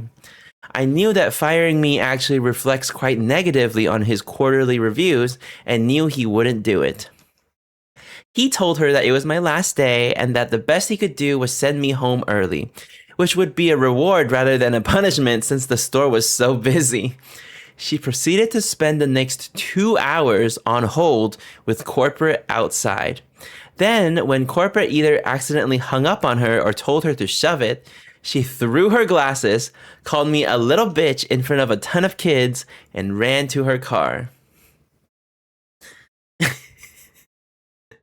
To her husband, so sorry for that night, bro. Totally my fault. And then she added some edits. She was offered a gift card, I think, but this lady was universally disliked by employees and customers alike. But there you go. That was her last day at work, at that job. Have you guys ever ran into Karens like this? Like, oh my god, if it wasn't her last day at work and her manager was also like this annoying of a person, like, I can't imagine. I work with like 6. Ooh. Yeah. I mean, not to that degree, but yes-ish. I fortunately only had a few Karen experiences. But yeah, I've told the story before, but to make a long story short, there was this one parent at Disneyland that got so mad at me for following the rules and not letting her child ride the ride because she wasn't tall enough. And she was like threatening to report me and like talk to my manager, in which I like sucks to be her, but I was like the favorite kid. I was I was the teacher's pet, but at my workplace. I knew that all of the managers and all the leads would be on my side. And so I literally offered, I was like, if you want, I could call them right now. Like, I have a phone right here. I can call them right now. But she didn't. She just left. And then I told, during my break, I went up to one of the managers and I told him about what happened. Well, at first, actually, I did. I was just gonna drop it, but then my friends, my other cast members, were like, "No, you should actually just tell them, just in case she actually does report you. At least, like, if you tell them what happened ahead of time, like, they'll be on your side." And I was like, "That's a good idea," and so that's exactly what I did. And they were not mad at me at all. They were definitely on my side. They were like, you know what, you literally did the right thing. Like, you're way nicer than me. I would have, I was like, you know what, this is good. I will not get in trouble. My mother, says Isa. Ooh. Not your mother. Provide adequate and reasonable repercussions. TJ, would you like to elaborate? I worked at a hardware store. I had a woman try to return a shovel once. It was used, like heavily used. I argued with her and said no. She left in a hurry. A few minutes later, her husband comes in with the same shovel. Oh my god, she thought it was oh my god. Translation? Punched him in the throat. Oh. Hey, at least, this was a pretty satisfying story. Last week at my farmer's market, a woman tried to complain that our eggs weren't fresh. Her only proof was that the yolks weren't orange enough, and I was like, lady, a farmer harvested these yesterday, and the color of the yolk doesn't mean how good it is. And she didn't believe me and went to gossip to the other vendors, and then came back to chew out my coworker. That's so annoying. That's so annoying. should have been like, I was literally, I picked up the eggs myself from the farm, actually. Oh my gosh, that's so dang. How dare she? Yeah. I just work here. Had the roommate from hell and couldn't get rid of her, so I made living with me as miserable as possible. Do we want to read that one? Wait, I like this one. R/petty revenge. We need to. I love being petty. We need to see more of these stories. I'm cutting out. I'm cutting myself off at the 4-hour mark. So maybe this will be the last one. Oh yeah, this is long. This is the last one. We'll do more next week. It's always so weird when they try talking to other people. Like they wouldn't be on your side either. No, exactly. I laid them that morning. Okay. Oh God. Okay, so they posted this 3 years ago, but they said that this happened in 2008, 2009. But I thought this community would appreciate the story. Back to girl. This is not a subathon. No. Okay. In 2008, I had just left my husband. I caught him cheating multiple times and I was just over it. Oh God, I already feel so bad for her. A new girl, we will call her Amy, started at my job and we made a fast friendship. I was in the middle of packing up and moving out of my house. I needed a roommate for a new apartment I was looking at because my wages weren't going to pay the bills. So we moved in together and lived peacefully together for a while. Okay. I was moving on with my life. I had gotten better paying job, was spending time with my friends, and I felt okay with life at the time. At the time, I was 25, single, and not looking for anything serious. So I had a friends with benefits who would stop over, who would stop over a few times a week. Amy was cool with it on the surface. It did not affect her in any way. My friend didn't hang out at our place. He didn't eat at our place. He didn't use our household supplies. My relationship with him affected her exactly 0%. But I guess she was a little green about the fact that I was getting some attention and she was not. She would flirt with him, go visit him where he worked, etc. But he absolutely was not interested in her. This is where things started to go downhill. Oh boy. For context, she had been married a few times. She was 13 years older than me. And the dads had full custody of their respective kids. Ooh.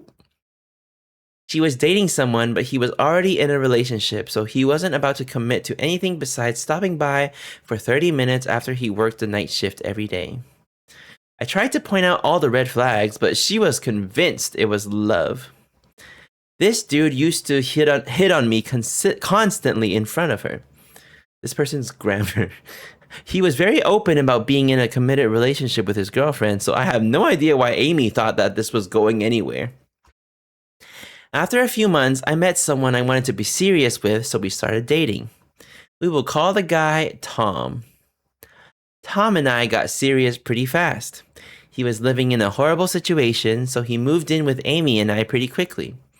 I think it was after about a month of dating. So we have our own room and she has her own room. The bills went from 50-50 to 33-34 to make sure things were still even. We had shared a kitchen, a living room, and a bathroom. 3 people sharing one bathroom is tough. But hey, the bills were split evenly. Okay. After Tom moved in, she started openly hitting on him in front of me. Every guy I had at my house, even just friends, she had to hit on. None of them ever took her up on it. Every single one turned her down. And I think this added greatly to her oncoming behavior. Over the next couple of weeks, Amy did a complete 180. She stopped paying rent, refused to buy any food, and would just eat whatever Tom and I bought, would not wash her dishes. We had two cats, one hers and one mine, and she would never clean the litter in her room, so her cat would use our hallway floor as a bathroom every single day. Every day when I got home from work, there was a big steaming pile of cat shit right inside my front door, sitting in the middle of a giant puddle of urine. My cat was locked in my room at night with her own supplies, so there was zero chance it was her. It was the same thing every morning by the front door. Kid, please. Whenever she was done eating the food she stole from me, she would set her plate with the leftovers on the kitchen floor for her cat to pick at. She would leave the plate there for days, to the point that if I didn't pick them up, there would be multiple plates on the floor with food in various stages of decay. All of my dishes started going missing, except for the cat's plates, of course. And what dishes were left, she refused to wash ever. She used my toilet paper, my laundry soap, even my tampons. Oh my God. This is literally the worst nightmare ever. This went on for about 2 months, and it just kept getting progressively worse.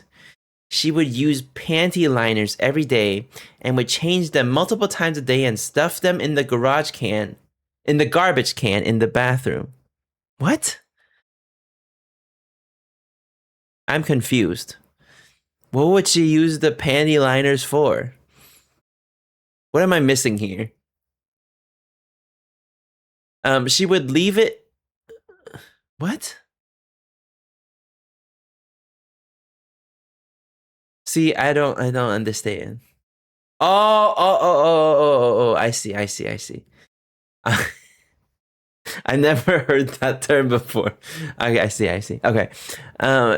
I just call it a pad. Okay, so ew. She would leave it there completely overflowing and spilling onto the floor for days. And they're different? Oh. Homie, you okay? Yeah, I've never experienced that before, so I don't know. Oh my God, okay. She would leave it there completely overflowing and spilling onto the floor for days until I caved and put on gloves and threw them out. The can would be full in about a week, so this happened a few times. That's not even the worst of it.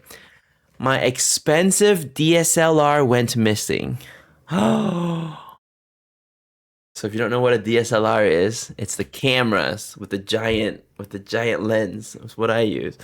I was a photography hobbyist at the time, but it was my dream to be a professional photographer and own my own photography business. I would shoot stuff for friends and family as practice, and one day I grabbed my camera bag from the shared living room, and as soon as I picked it up, I felt my heart sink into my stomach. You know that instant dread that grips you the second you realize something truly gut-wrenching has happened? I opened the bag, and of course, the camera is gone.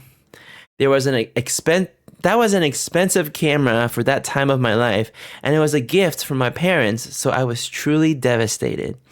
I couldn't prove a thing, and I wasn't even sure how long it had been missing. It could have been her boyfriend that took it, but either way, it was gone. So now this is it. This is the last straw. Oh!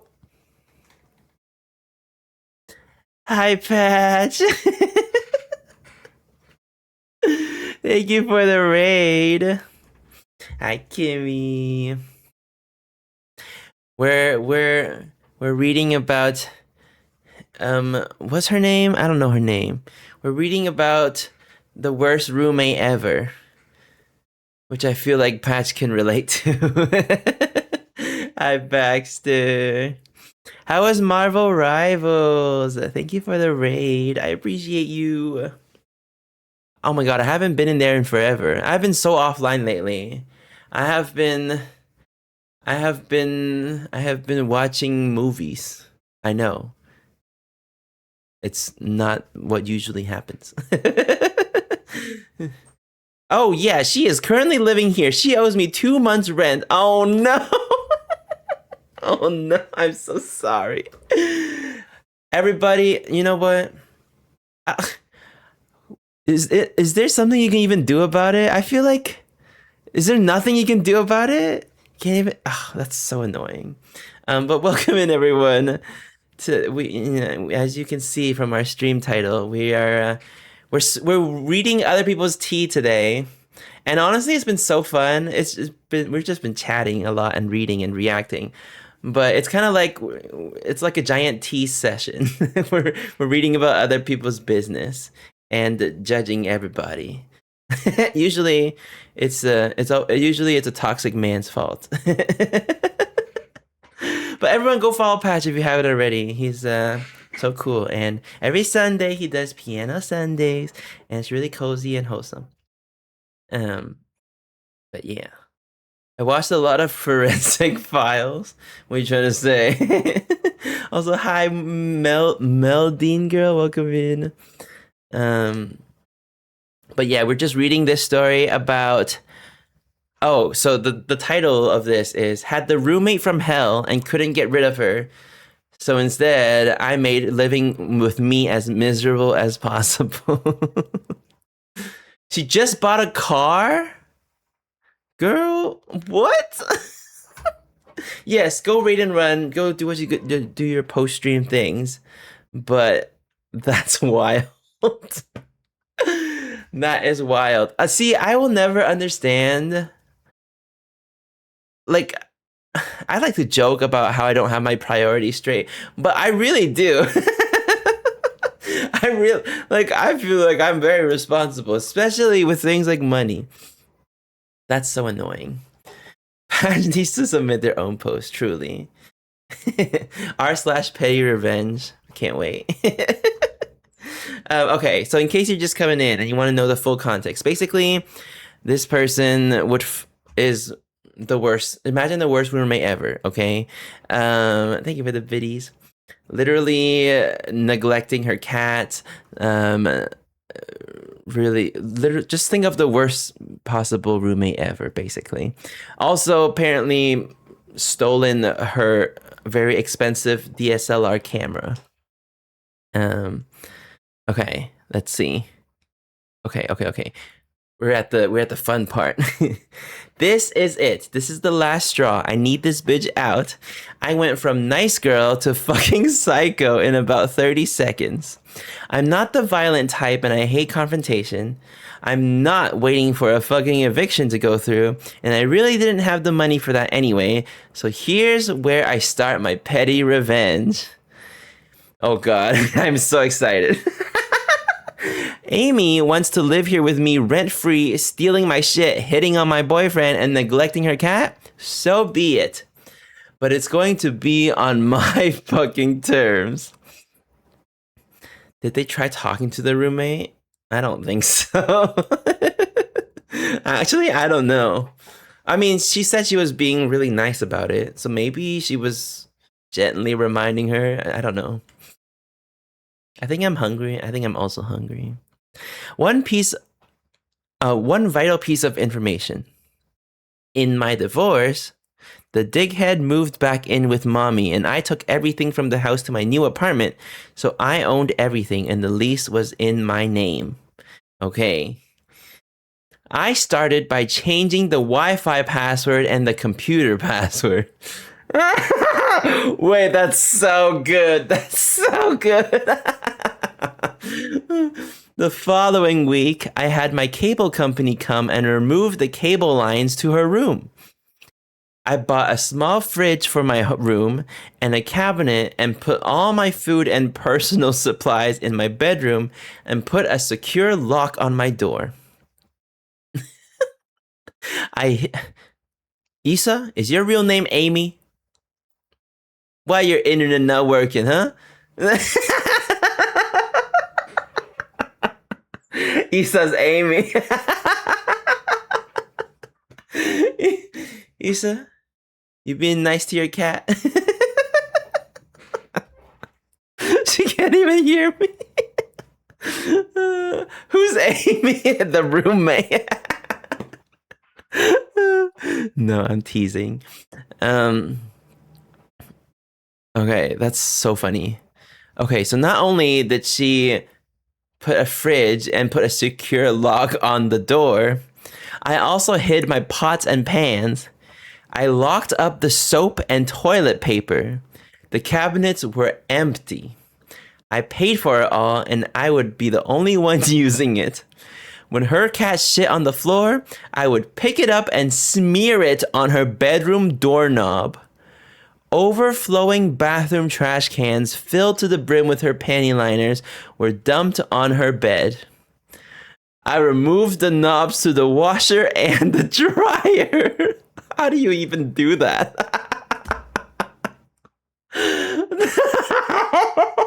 This is so... Oh my god. I did... Dump them on the bed. Ew. Hi, Rio. The doorknob might be a bit far. Are you sure? Of all the things that Amy did every single day for 2-3 months. Good night, Melvin girl. I did everything possible to make her life uncomfortable. I did other small stuff. Anything that came to mind. A few months prior, Amy and I had been working at the same store, and she borrowed another coworker's laptop. She ended up getting fired, but she never gave the laptop back, and the coworker was really trying to get it from her. Amy ghosted her, of course, so while she was out one day, I went in and took the laptop and gave it back to its rightful owner. Amy called the cops on me and said I stole her computer. But I explained what happened. She admitted to the cops that the computer wasn't hers, and the cops said it wasn't their problem anymore. That one really made her hate me. She wasn't working at the time, so it's not like she had money to do anything or buy anything. She was literally just existing in my room in my apartment.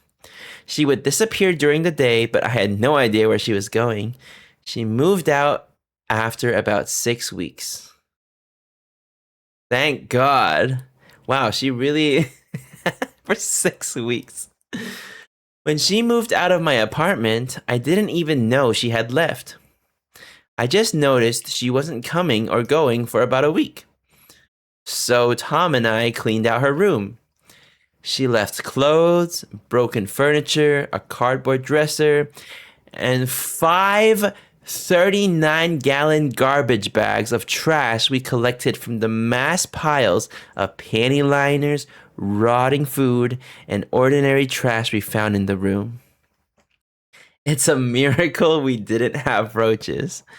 I found all my missing dishes, silverware, and cups all covered in food and grossness. I just threw it all away. I wish I still had the photos though.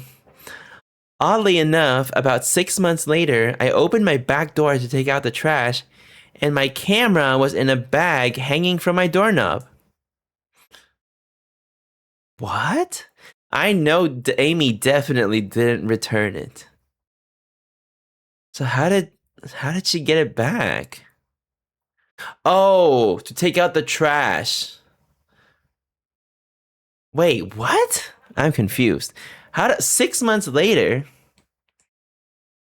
Amy's ghost? How did she get her camera back? I don't get it. For about 2 years after, every time I would find out that Amy was living with someone else, I would message them and send them the photos of her room. Papers in the trash that had her name on them. And I would tell them the whole story. One time, it caused the people she was living with to throw her shit out onto the porch.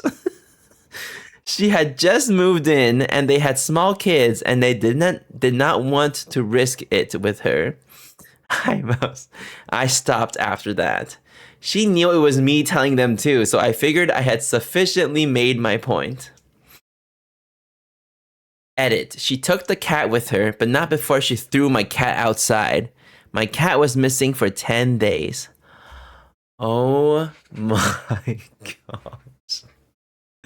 That is wild. That is truly the worst roommate ever. Okay, I will say this is a pettiness level that is above what I would be comfortable with. I mean, I would definitely, I mean, I wouldn't go that far. When I had a horrible roommate in college, it was not as bad as this, obviously. But I would be so annoyed. Like, I was so happy when he decided to move to get his own place and stuff. Um, and he actually had me call. So he gave my number to like the renting place, and they called me to ask if he was a good roommate. Like I had to lie and be like, yeah, actually he was great. He was always pay his shit on time and like everything. I just wanted him out of there, you know? I just didn't want him to live with me anymore. Um this one might be made up. No, but there were a lot of spelling mistakes. Hi, Mini Drake. Um but yeah, this is wild. Exercise the demon inside. And now I live alone and I'm very happy about it. Listen, having your own space is so nice, okay? You literally don't have to worry about anything. Everything you manage yourself, and you want to change something, you change something. Yeah, roommates are, sometimes you get really lucky with your roommates. Other times you end up with Amy, I guess. Wild. The bot knows compared to these guys, I'm an angel. So true. Oh, well. Anyways, that was the last Reddit story we had today. I had fun. I had fun. I hope you guys had fun too. Listening and judging and all the things. We shall do it again next week. Ooh. Actually. Ooh. I might not be able to do it next week. I mean, we could do it on Monday. I wasn't gonna announce this until later this week, but next Monday, or like the next Monday that we have, the 17th, um we can do Reddit stories, but before that, Elena is taking over my stream. This was an incentive from forever ago. I'm pretty sure it was like one of those point things. I think TJ had like enough points to do like a takeover stream, and TJ assigned Elena to do it. And so next Monday, Elena will be taking over my stream, doing God knows what. I have no idea what she's doing. All she has told me is that it involves a few people, and whenever I ask her about it, she just says hee hee. She just gives me the hee hee. So that'll be on Monday, and then after the takeover, we can do some more Reddit stories if you guys are down. The name Elena sounds familiar. He's trying to tell me that she had something to do with it, but I don't know what it is. The last time she took over my stream, she decided to make a fake profile of me for a sugar daddy website.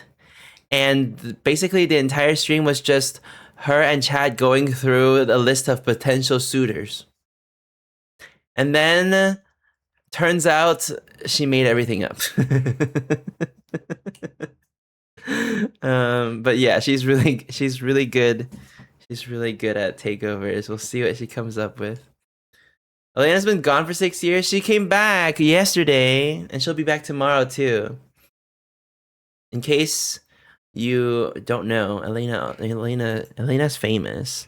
But yeah, if you need someone to watch and you want to make sure if you like the vibes here, it's basically the same over there.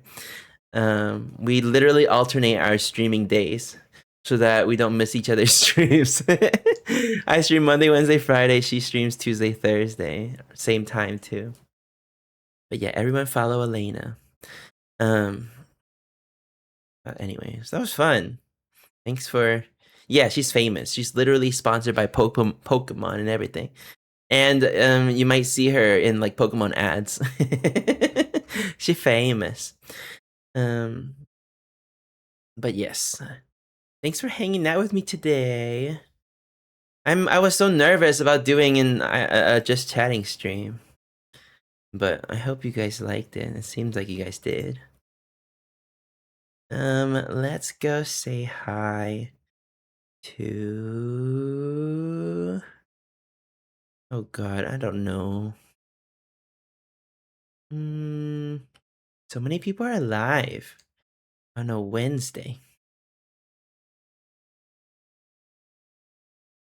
We learned how fucked up people can be. Yeah. No, thank you guys for being here. Get some good rest. Let's go say hi. Oh God, there's so many options. Somewhere calm so I don't have to get up. Kyle, why aren't you live? This is normally the time you're live. I feel like everyone's playing such...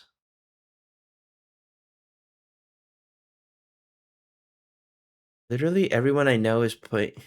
You know what? We'll go here. We'll go say hi to Girl Afraid.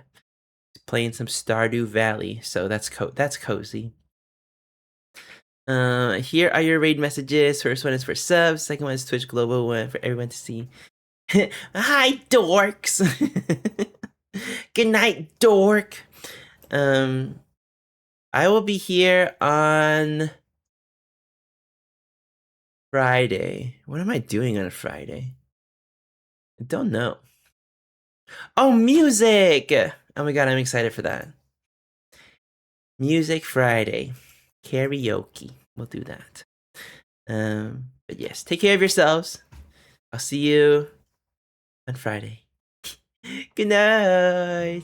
Everyone manifest that my neck stops hurting ASAP. Thank you so much. Hey, this was really fun. I hope you like the stream. Seems like we've just begun. It's been a freaking dream. Goodbye, goodbye, good friends, goodbye. Cause now oh no, I have to take an time to go. I don't have fries. What do I do? But hey, I say, well, that's okay. Cause we'll see you very soon, I know. Very soon, I know. Goodbye, goodbye, good friends, goodbye. I already had fries today. Check out all my socials. Discord, Twitter, TikTok, and Instagram. We'll be waiting for you to come and play. Come and play. Come and play. Bye now.